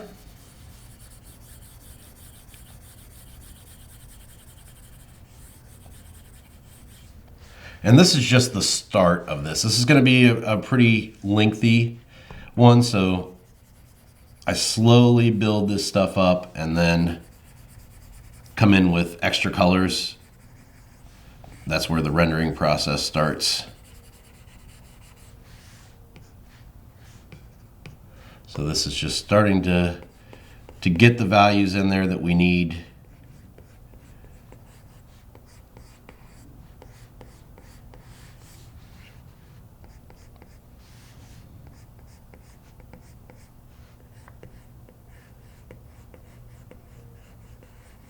Let's get these around like that and then come back in with the eraser.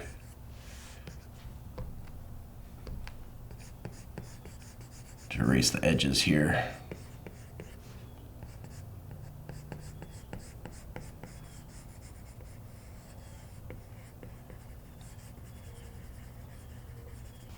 Then we can also hold down on the smudge tool and use the smudge to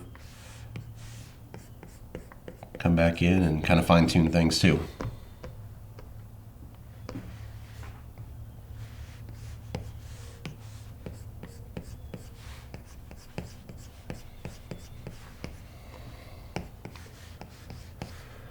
All right, now that we've got that, let's go ahead and come back up to our color palette. I've got the darker green now. We're gonna come back in with that and just kind of darken up what we've already done there.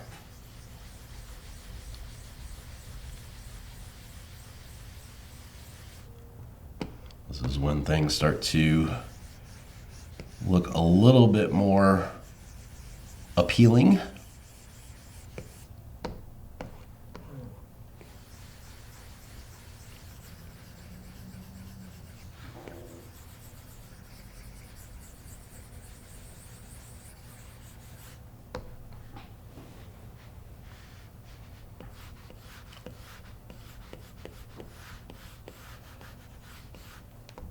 Was a little too heavy with that one, so we'll stop right there. All right, I'm gonna make this a little bit smaller now and come in here underneath the mouth.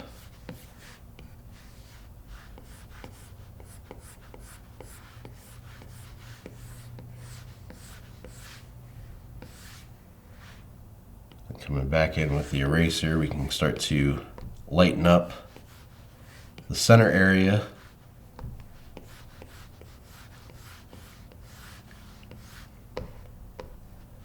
You see, this is starting to really build out the shapes now.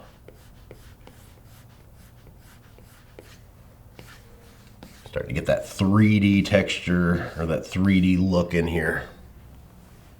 Pulling back out so you can see where we're at.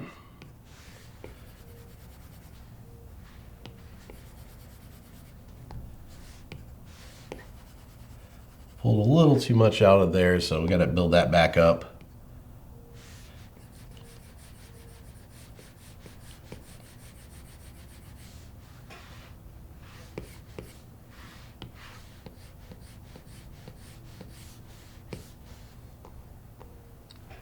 All right, it's looking good.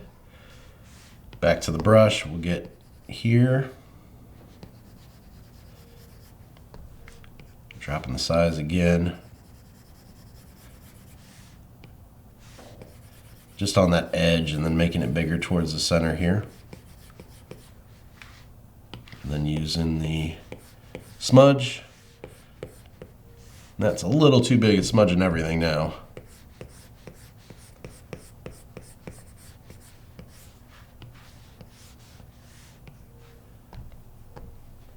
See, it's a very back and forth process between the smudge tool, the brush tool, and the eraser.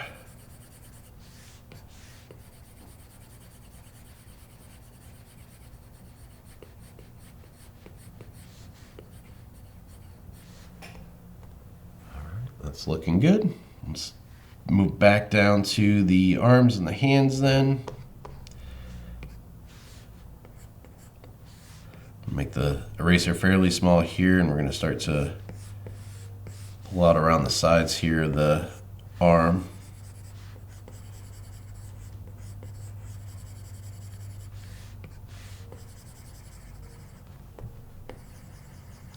We want these different values to basically do what the lines do, to separate the areas so you can see exactly where the arm starts and stops, where it goes into the body, so on and so forth.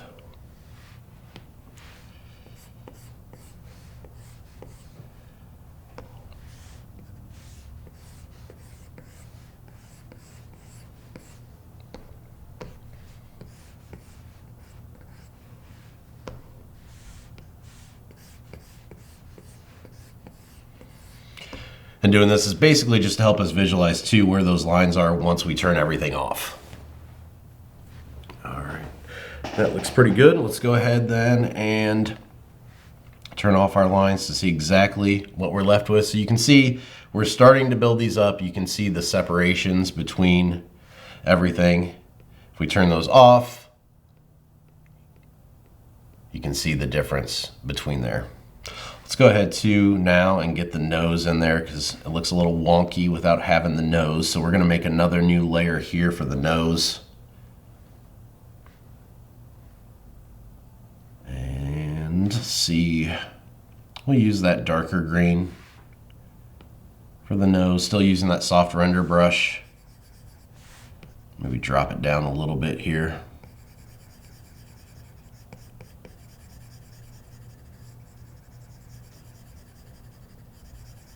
Nose in there.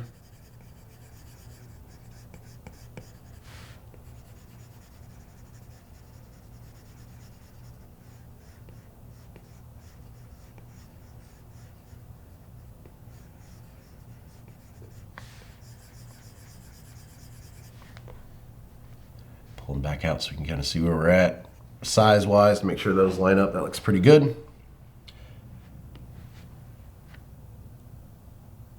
I'm going to make another new layer, drag this down underneath the nose.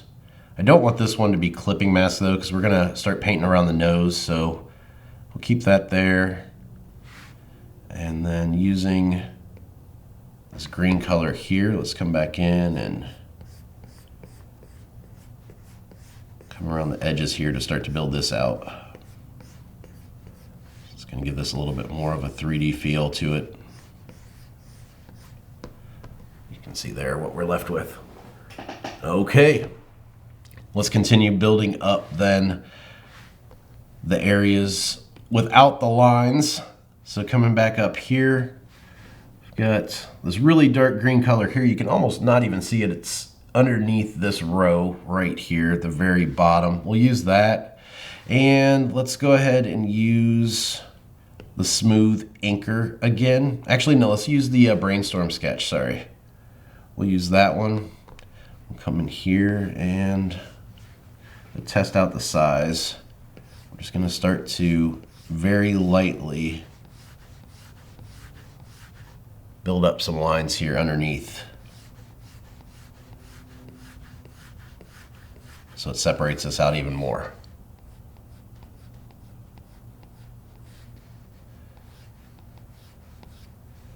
All right, that looks good.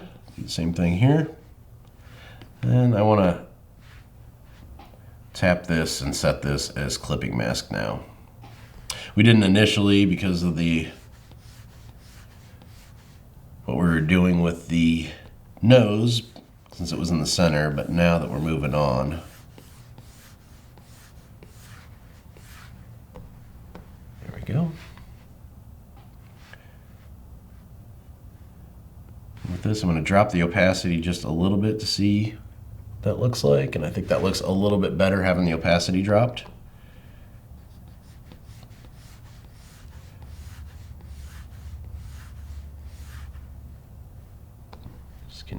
building up those lines just where there's overlaps. We don't want to add in lines per se or outlines. This is more shadows. We're just using this brush to build them up. I'm going to turn off the lines layer again because they're kind of getting in the way a little bit here.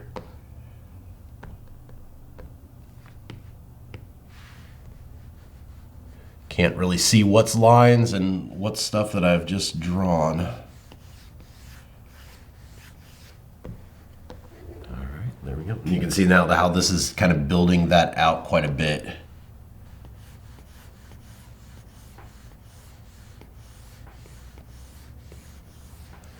Same thing here under these eyes. This is kind of those lines that we had before, those tapered lines. So this brush, great for sketching, but it's also great for slowly building up lines like here, or building up shadows. I keep calling them lines. Key here is to use that lowered opacity on the slider, and then just with a very light hand, slowly build up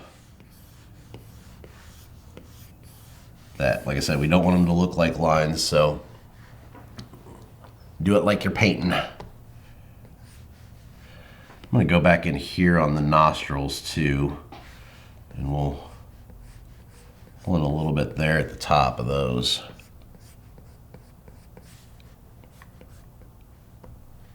Don't want it to go too far out, and I don't have this alpha lock, so I got to be pretty careful of staying in there. You could alpha lock if you wanted to, just to have more control. All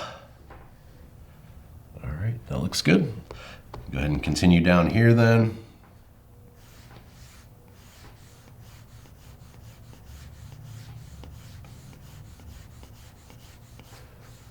Slowly building those up.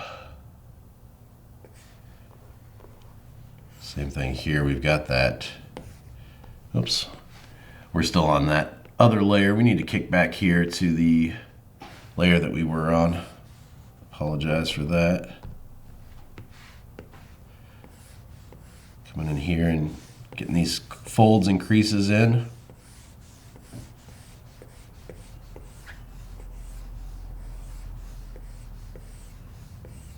I find this very soothing too, because like I said, I'm not pressing very hard, so it's very light, and it just, I don't know, it has a relaxing quality to it. I can sit and do this for hours on designs.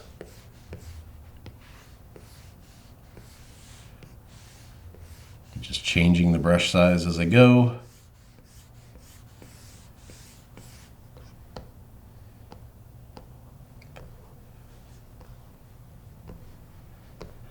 Pulling behind here then.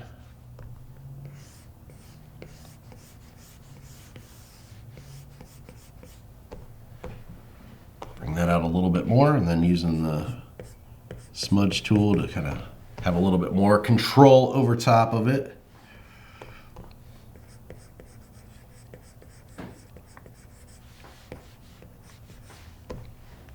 Okay, continuing down now to the fingers.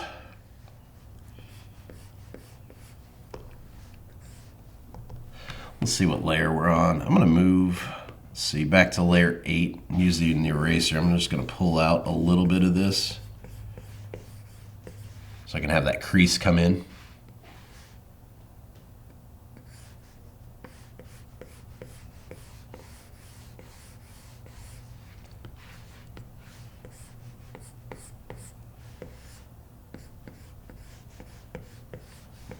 See here as I'm blurring it, I don't want it to look like a line, so that's why I'm just going back and forth just to slowly change it.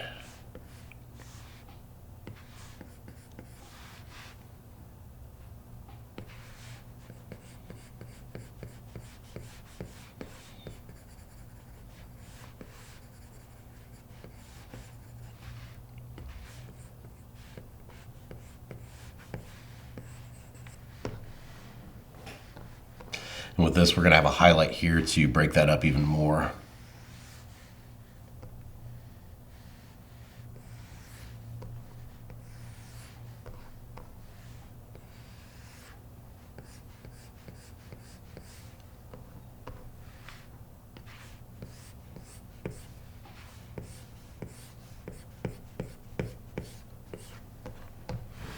see, once again, how that's really just building this stuff up.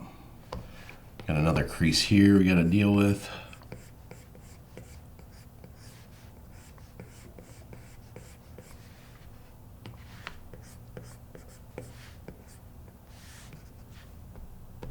Dropping my brush size as I go.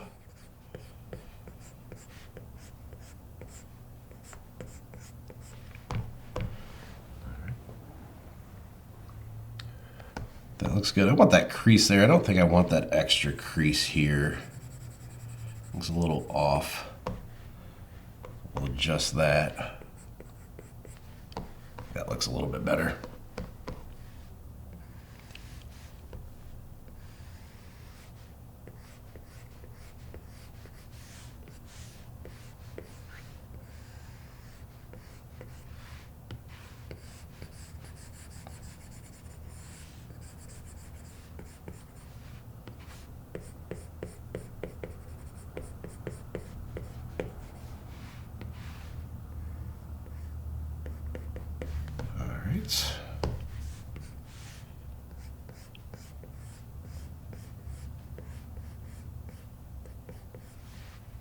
Coming back using the eraser just to pull in that taper a little bit more so we've got those nice smooth wrinkles.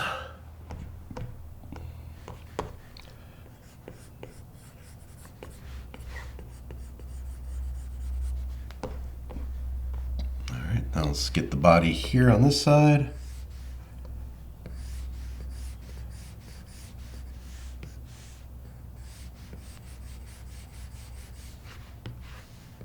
Using the eraser, if we go over top, just to get that arm in there.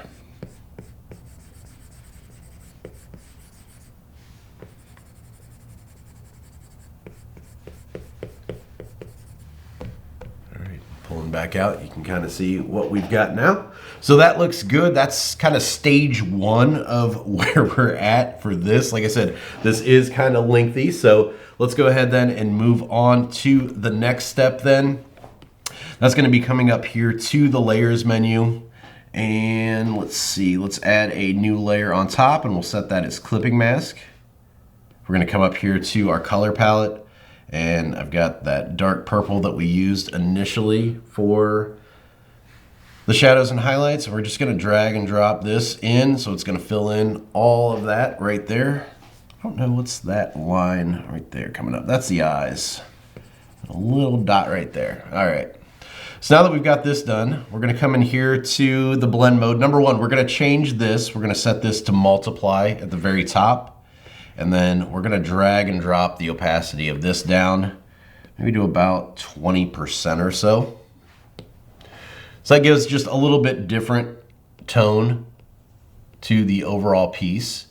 And with that done, then we're gonna come in here and actually do some erasing now to pull back on this. So using that same soft rendering brush for erasing, once again, just gotta figure out where I'm at brush size wise.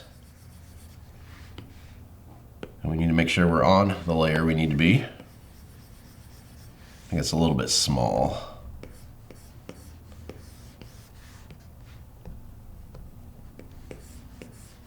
I'll start to come in here and pull away those to build up everything. Making it smaller again. So this is kind of that technique that we used with the shadows. We're now using with the highlights to build this out. So coming up against this line that we had here and pulling out that layer we just made builds that up even more. And you can see now that looks even more separated than what it did before. We can do the same thing over here. Pulling out the edge.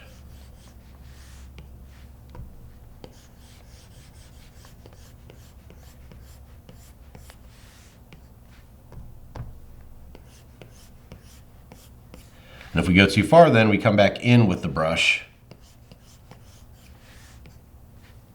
We just brush that back in. Since we're using the eraser to kind of paint It's almost like inverted. We now are using the brush to erase.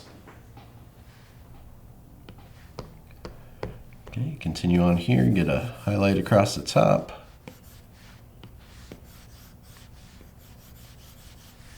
Make the brush size bigger here.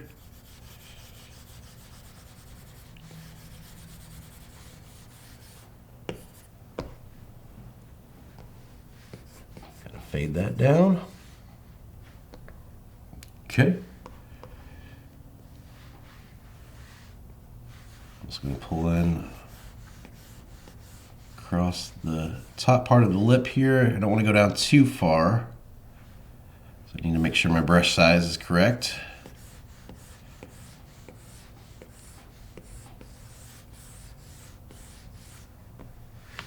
Start to build that up, and you can see now the 3D effect that's starting to take.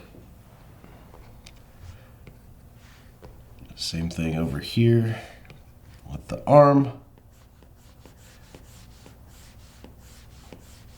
And you're gonna see too, even though like I've already got the shadows in here, once I add the highlights, then I come back in again and build up the shadows again.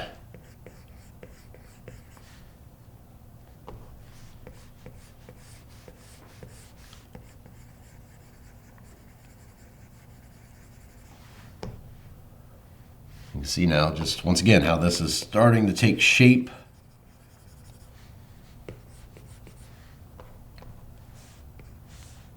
Using this on the edges.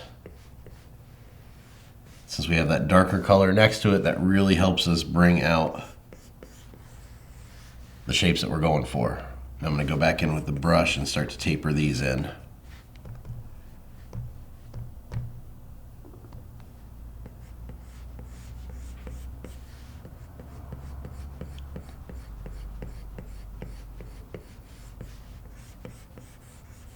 Want it to kind of be subtle and don't want it to be too big. There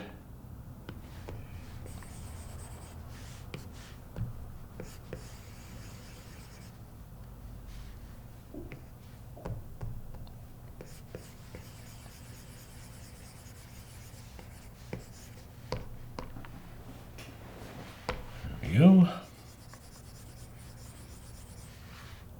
Building back up with the brush.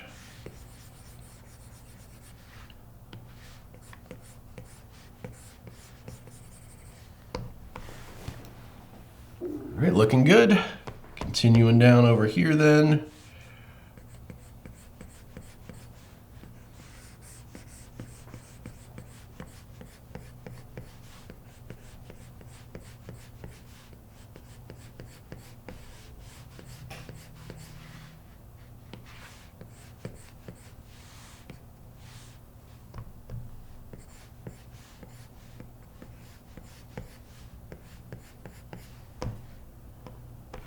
Looks good.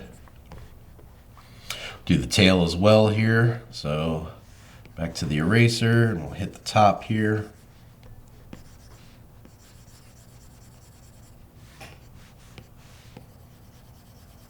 Kind of bring it down towards the center.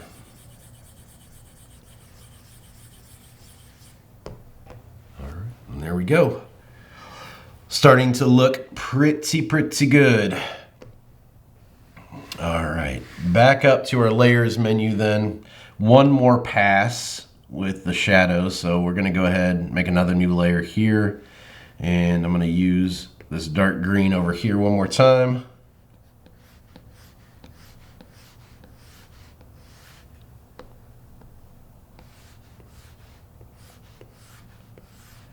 Get some of this just a little bit heavier here.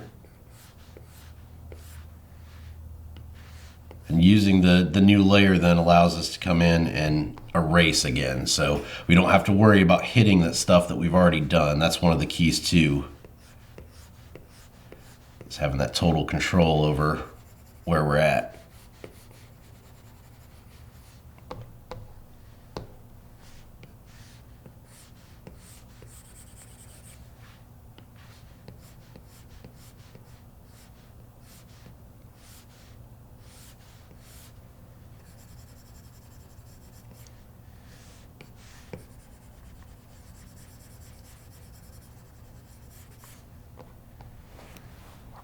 right. Continuing on down here. Actually, I don't even think I'm going to put the belly in this time. We're just going to leave that out. Just as we've gotten this far, I think trying to color match everything and do the shadows on everything, we'll just leave it out.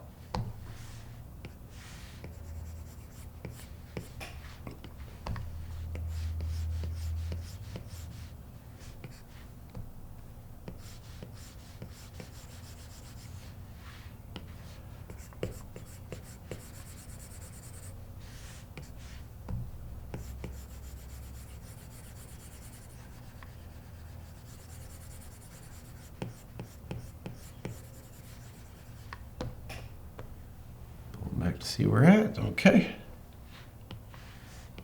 I'm going to pull in a little bit more shadow here from the bottom.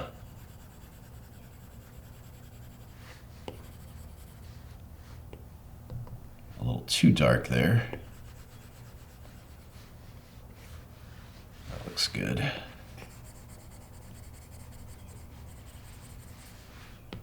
Do the same thing over here along the edge.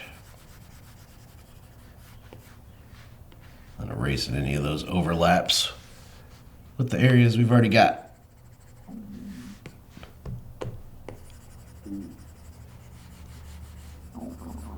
There goes my stomach again.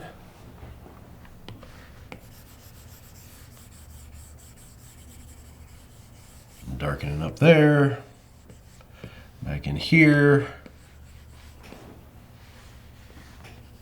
A little bit here.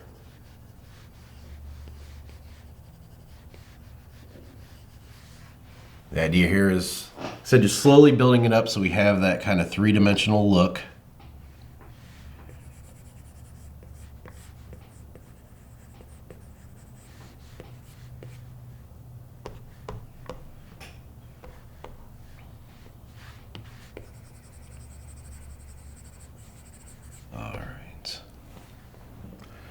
I think that looks pretty good for right now. We are going to come back in and do more, but I want to start adding in some textures and some shadows and highlights to the wood next.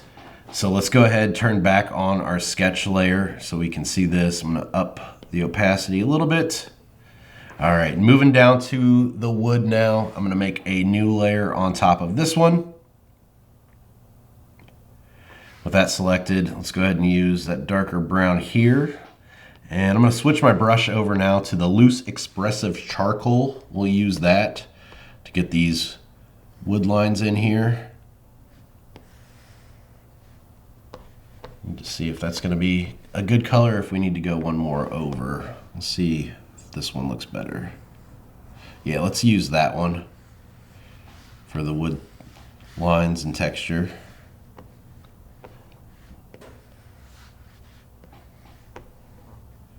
Once again, just kind of following along with these, building up the lines.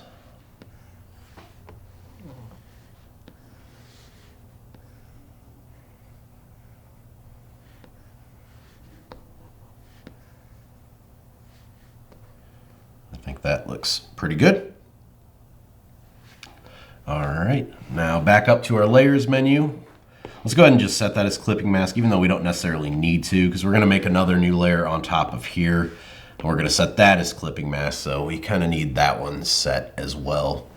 So with that done then, we're going to come up here to the color palette. I'm going to mess around with colors here first. We're going to use that soft, actually no, let's not use the soft rendering. Let's use the soft hatch shader on this one. Let's try that. I think that'll look pretty good on this. I just need to start to bring in the shadows and we'll see how this looks. I think that's going to be a little bit too reddish of a color, so let's go back in here. Let's try that darker brown here and see. Yeah, I think that's a lot better. So we'll use that for our shadows, and once again just kind of going around building up. shadows where they would be. Once again, if you want to use that previous one we did, just kind of see where the shadows would fall, feel free.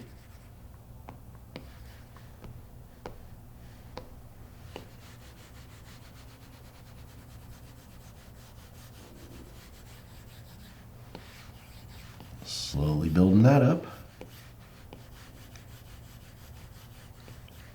All right, that looks good.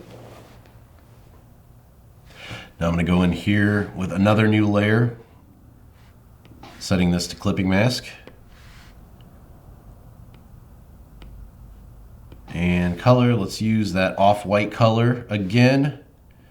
And let's see, let's use that sketch brush as well. Slowly start to build up.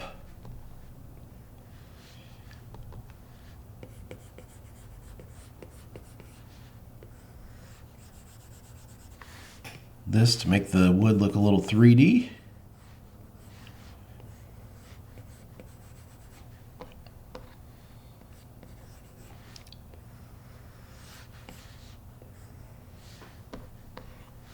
Just hitting along the back side of these.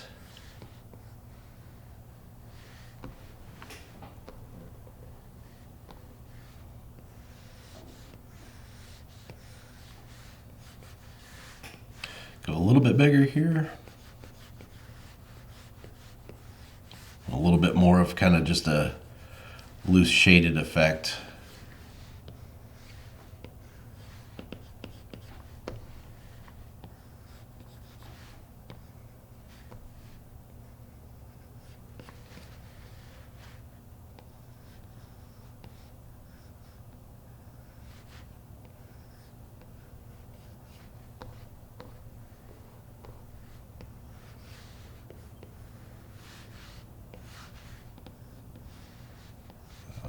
With that done then, let's go ahead and I'm going to drop the opacity just a little bit. I think that looks pretty good. That's about 47%. And then pulling back out, you can kind of see where we're at there.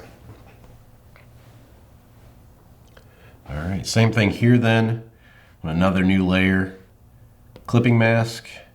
We'll throw in that purple. We'll drop the opacity of this down about 19 or 20%. And then going back in with the eraser, we're gonna use the soft rendering brush eraser. Start to pull in some highlights here.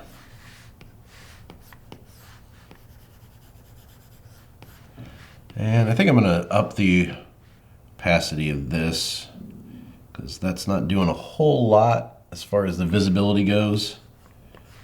There we go, that's a little bit better.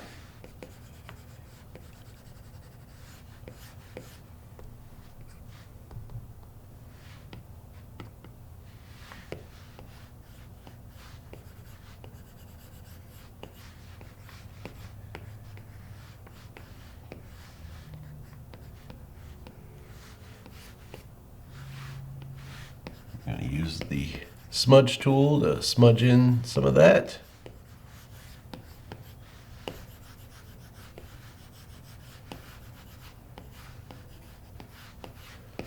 I think that looks good. And then we're going to add one more layer here and then go in with, I'll try this yellow here. And with the soft rendering brush then, just brush in a few more highlights.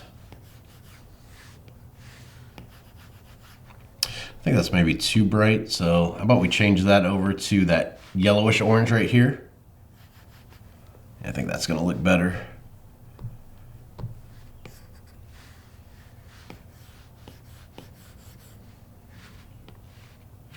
Drop the opacity down. I'm actually going to bring this on top of that purple layer that we did.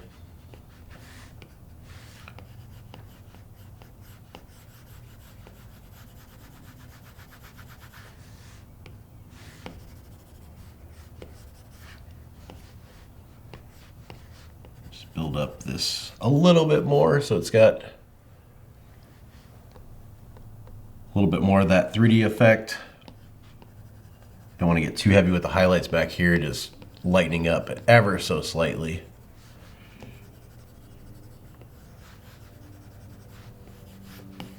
And then pulling back with the eraser to kind of fine tune.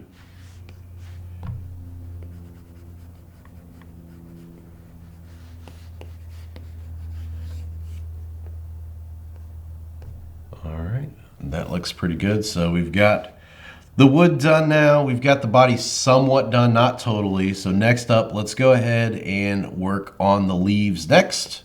So to do that, let's go up to the layers menu. Let's make a new layer on top of the leaves. And once again, we're going to set that to clipping mask, and that's going to allow us to then start there. All right, so let's go ahead and work on the leaves then. We've got that new layer set to clipping mask. I'm going to use that darker green over here,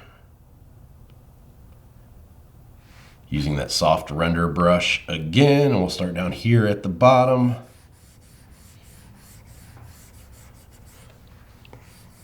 Start to build this up.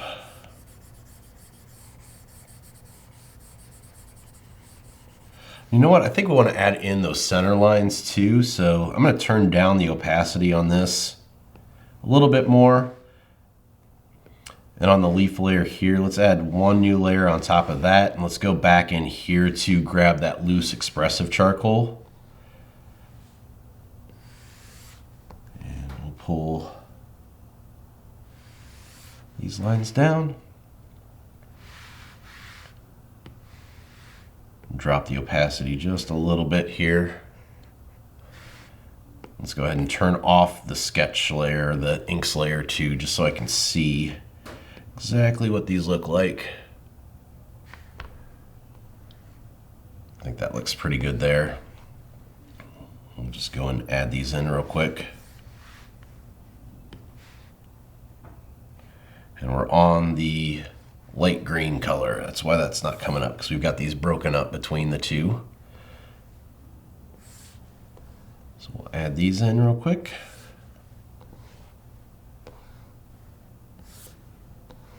And that's it for those. All right. So then back to that layer that we just made previously. Soft rendering brush again. We'll start to build these up. Dropping that size down.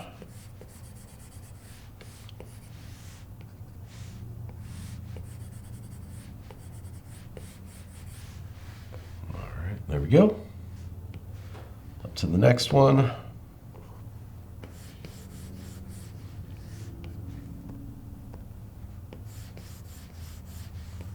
This green might be a little bit too light, so let's drop that even further down towards the black side of things.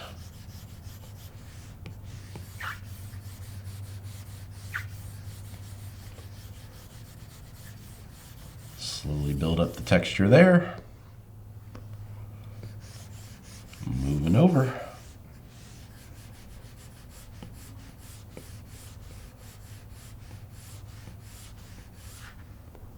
See how it's starting to have that 3D effect now. That's what we're going for.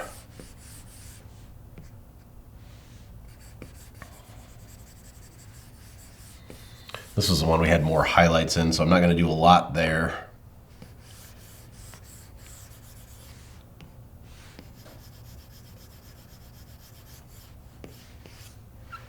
Using the eraser then to pull back out the overlaps there on the other side. And get a little bit down the center too, or the center of this side. All right, there we go. Now let's continue working on this one, and we'll use this bright yellowish. Use that to build up some of the highlights here.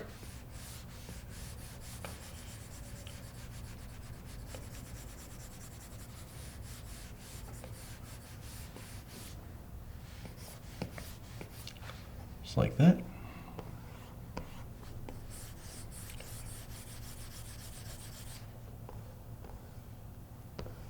Just repeating this process on all these. Same thing here. If you feel like you want to fast forward through this, feel free. You can kind of see the process that I'm using here.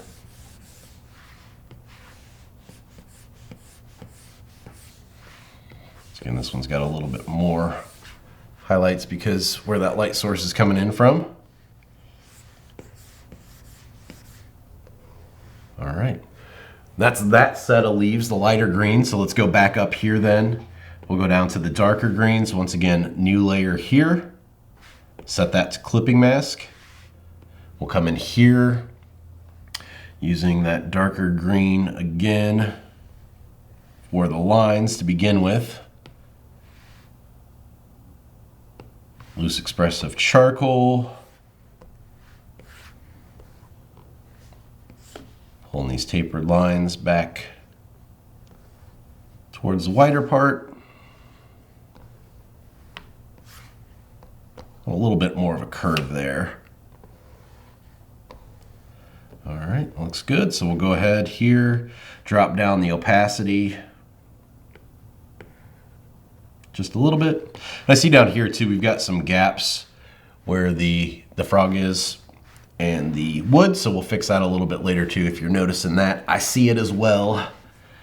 All right, so to the darker green leaves layer, we're gonna make a new layer on top of that. We'll use that darker blackish color here and then switch back to our soft rendering brush. We'll start to pull in some shadows here. And I think here I'm going to go ahead and I'll kick back and forth just to stay on the same leaf. I'm going to kick back and forth with the shadows and the highlights so I don't have to go back around again.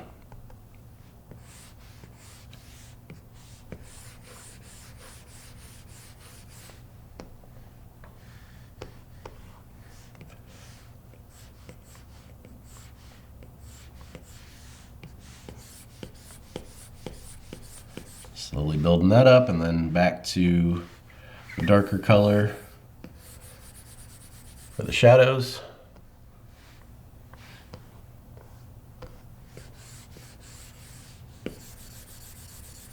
Of course, that shadow, like I said, is going to be pretty heavy because of being behind that other leaf.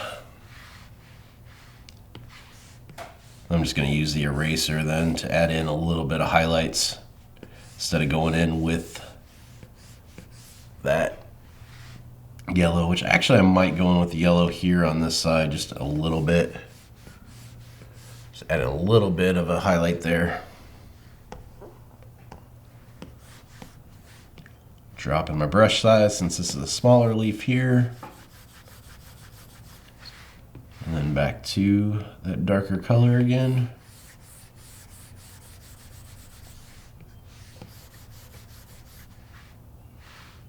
And back to that yellow to hit that side of the middle spot. All right, and there we go. I think that looks pretty good. Let's go ahead, and we've still got more to do on the gecko itself, and I'm going to do a little bit more on the wood, but let's do the background here real quick. So down to layer 6, we can alpha lock this one again and just paint directly on there. So we're going to use the same technique, that darker blue here. I'm going to max out the brush size here. So use that darker blue. Pulling it up.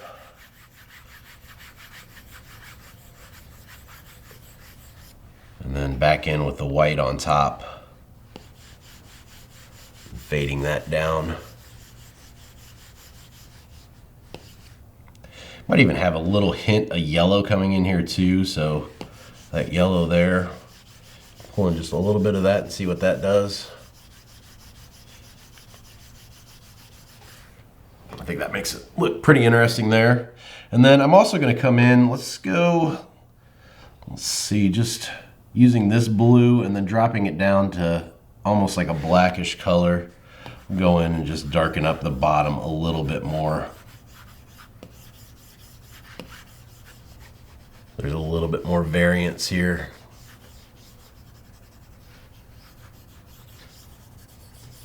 I think that looks pretty good there. All right, fantastic.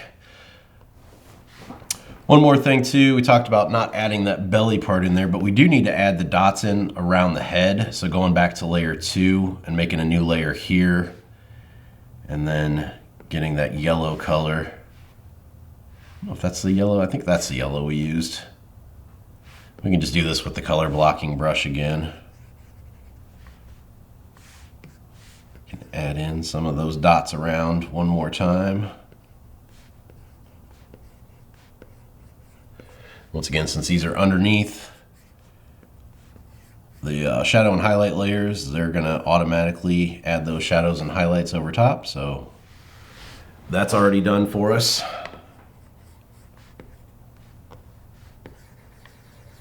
All right, that looks good. I might turn the opacity down just a tad bit. Not too far, do like in the 80s, I think looks pretty good.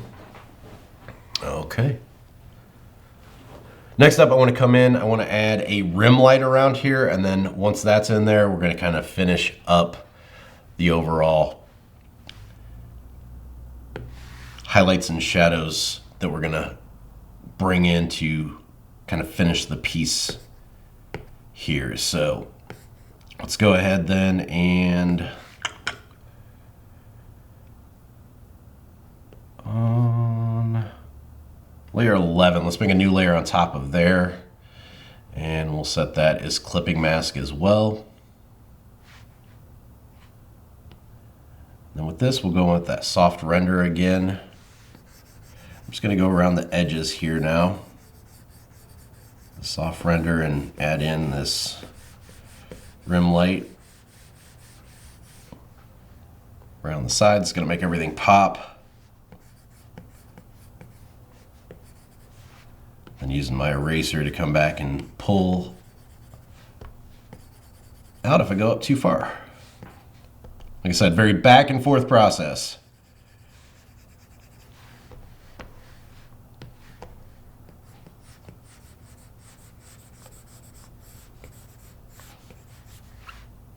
Getting it more saturated there towards the edges, and then it's kind of fading off. So I'm pressing harder to begin with, and then letting up pressure as I go. I'm also going to hit some areas in here. Start to bring that out.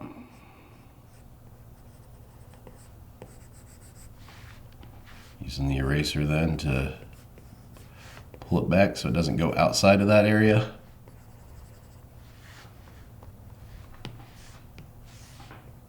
Try that one more time, get it a little bit tighter there. There we go.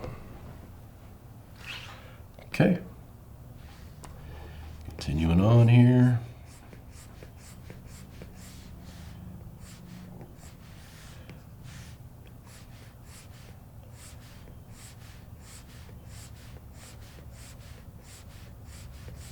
That's what I'm going to blur quite a bit here so it doesn't look like a line.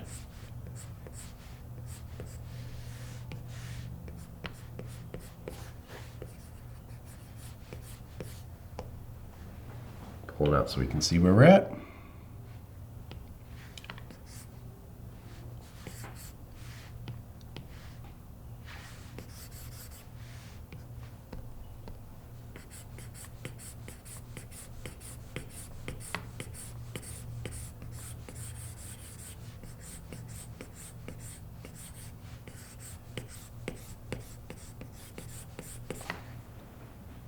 Okay.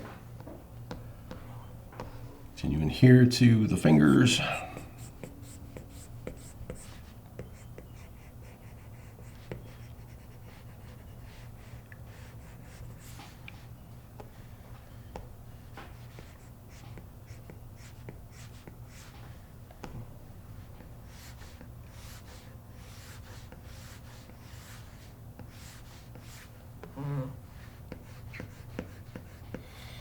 Around the side of the head.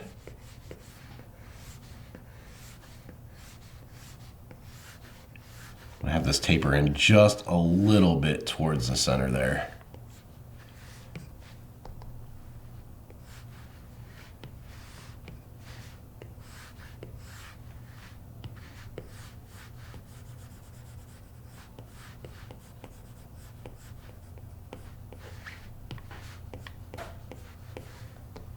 Pulling back so we can kind of see where we're at.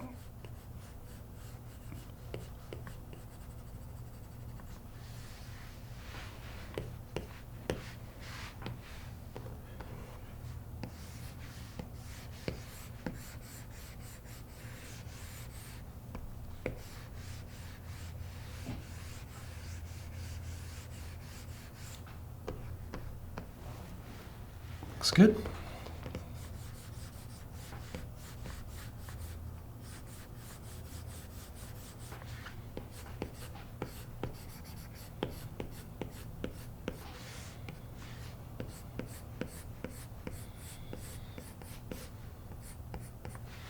Then using that smudge tool again just to get that a little bit more tapered there.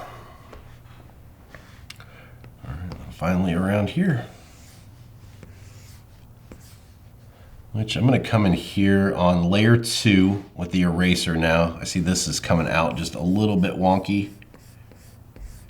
I'm going to pull that back just a tad bit.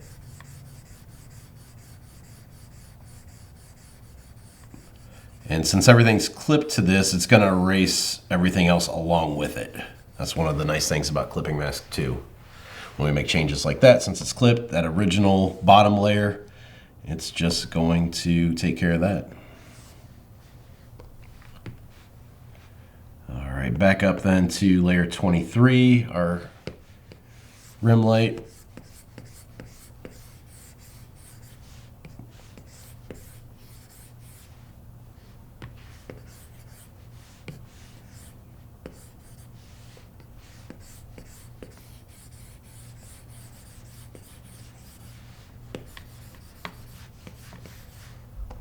Pulling back so we can kind of see where we're at here. Kind of messed up there somewhere along the lines, and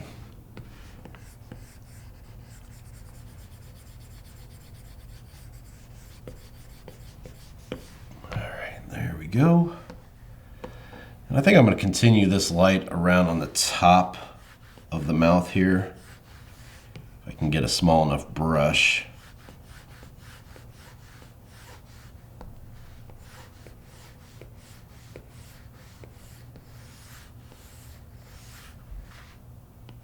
And using the, actually let's use the eraser to pull that back over here.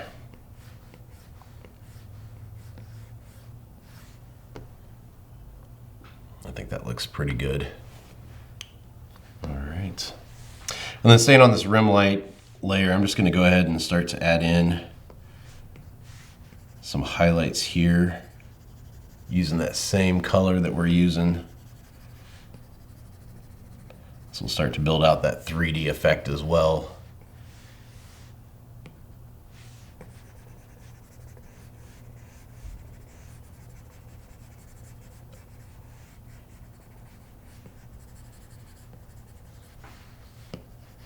Just so we got some different values in there. And kind of have that nice glow to the skin. I'll do the same thing down here on the hands.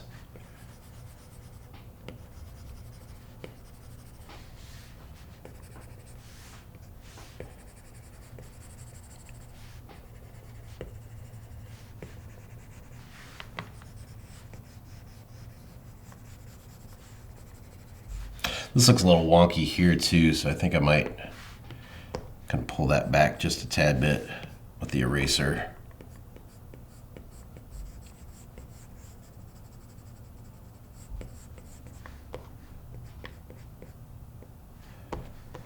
Yeah, that looks a little bit better.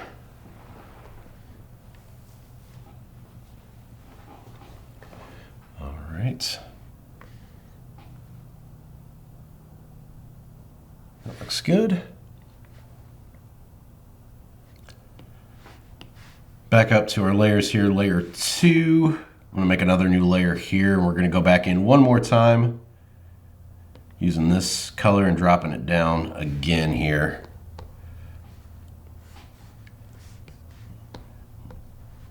Darken up just a couple more areas now. We've kind of got everything in here. And actually I need to move this up. Let's see. Let's move this up to that layer right there, above everything else here.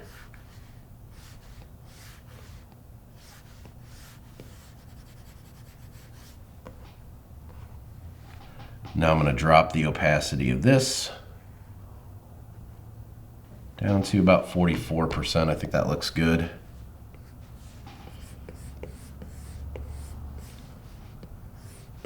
Just do some more subtle shadows in here just to build out the shape.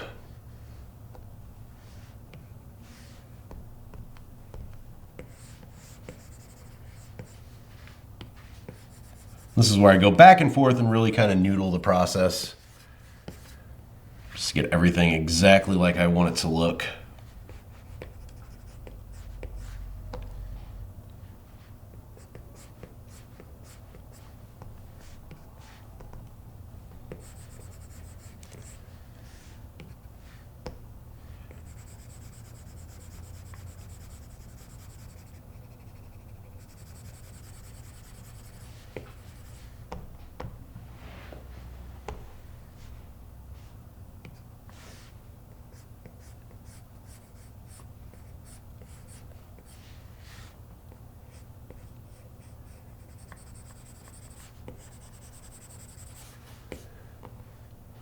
You're going to see here too, then I'm going to go up to the adjustments layer, hue, saturation, and brightness, and I'm going to start to play around with the saturation on this one and the hue just to change a little bit to get it closer to what I want.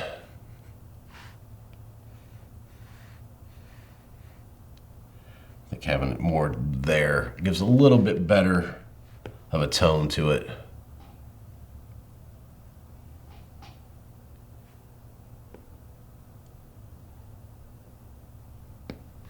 All right, there we go. Finally then, here on, let's see, let's go back then to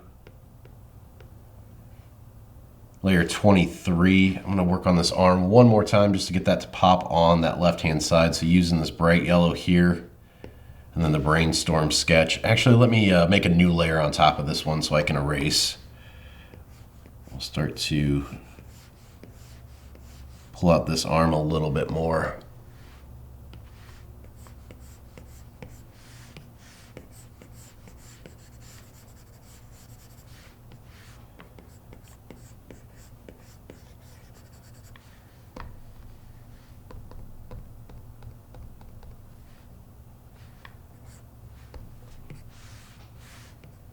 Dropping the brush size down here.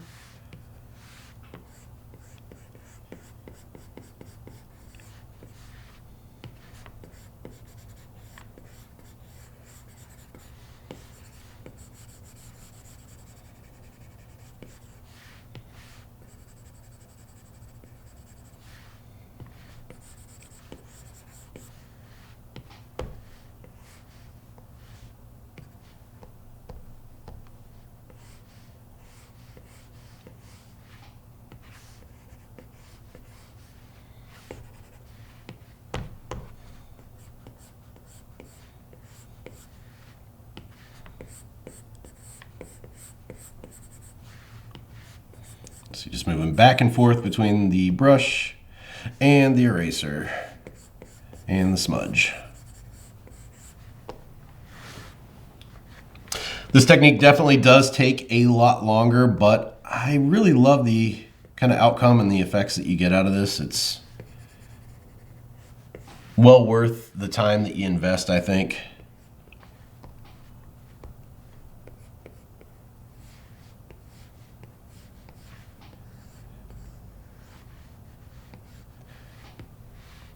And this one's not clipping mask, so we gotta clip that to keep it from going outside there.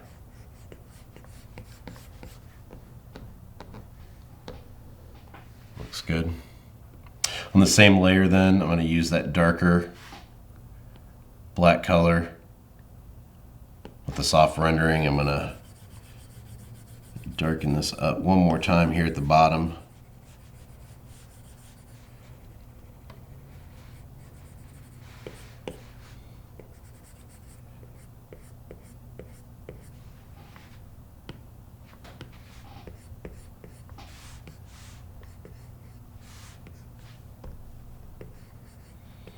There is a lot of back and forth too with the brush size, just to make sure you got exactly what you need to get the effect that you want. Too big and it's going to fill in too much, and too little, you're not going to get nearly what you need out of it.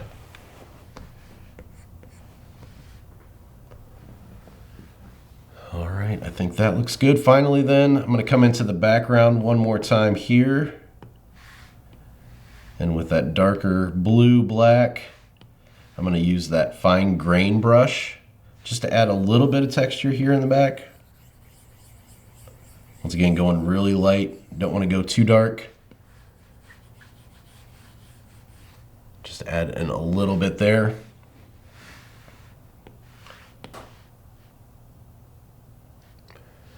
And then what we're going to do now is, for this, I'm going to hop back here to the gallery and I'm going to make a duplicate copy of this. We can also do this from inside by making duplicate layers, but we've got so many layers right now that you might be running out. So what I'm going to do then is I'm going to merge everything together here.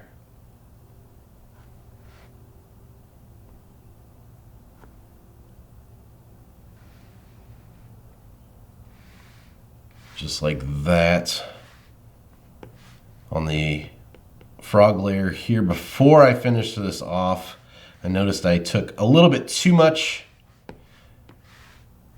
out of the rim light right here. So I need to add in a little bit more, which we're just going to alpha lock this to do that. It's missing the light right there. All right, so that looks better.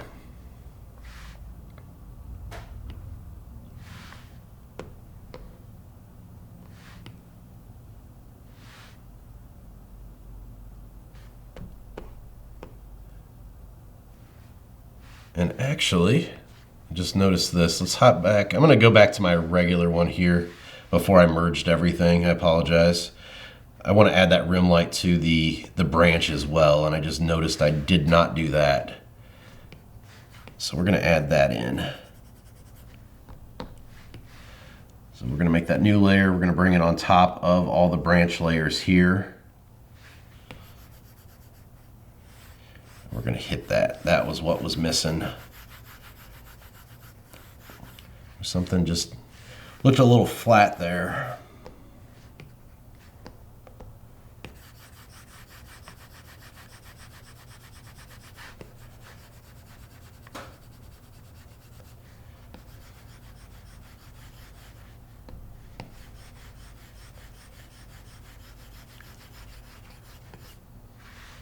Then pulling back with the eraser a little bit.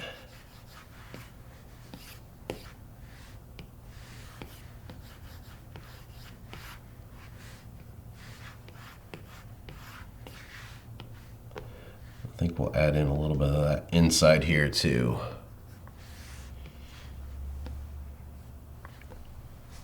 If we can get it small enough here.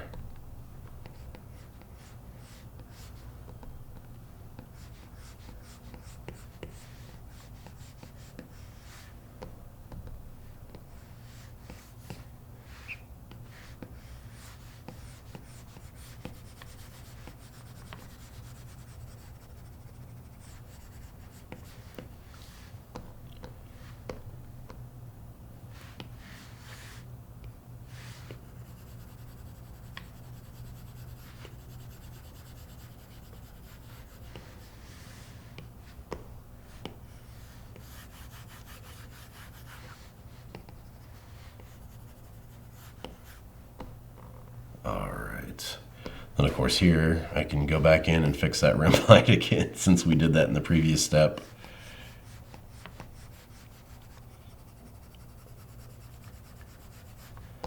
So we'll get that in there and then darken up now underneath.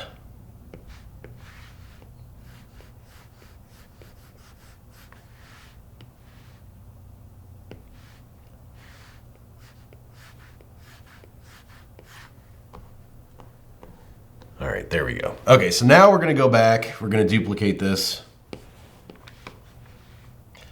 We're gonna come in and we're going to group everything together. You've got to be careful here to make sure when you merge that you're using all the clipping masks and the flat layer together.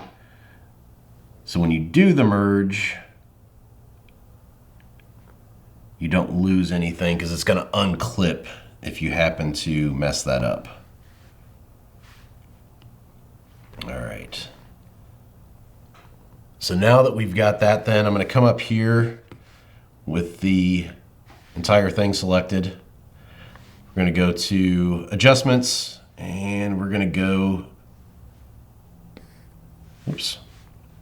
adjustments, and we're going to go to noise. We're going to slide the noise here to the right. We don't want it too much. We just want to give a little bit of texture here. So if I zoom in, you can kind of see. So maybe to about there, maybe about 12% or so. I think that looks pretty good. And then finally, I'm going to make another new layer here like I did before. Come in, I'll use white this time so we can see. And just sign this. And we will be done. So there we go. 2 different ways to use this brush pack. Once again, just want to say thank you so much for making the purchase today. I really appreciate it. Hopefully you got some valuable information out of this, kind of like a mini Procreate course almost. This is the longest tutorial I've ever done. So hopefully you enjoyed it.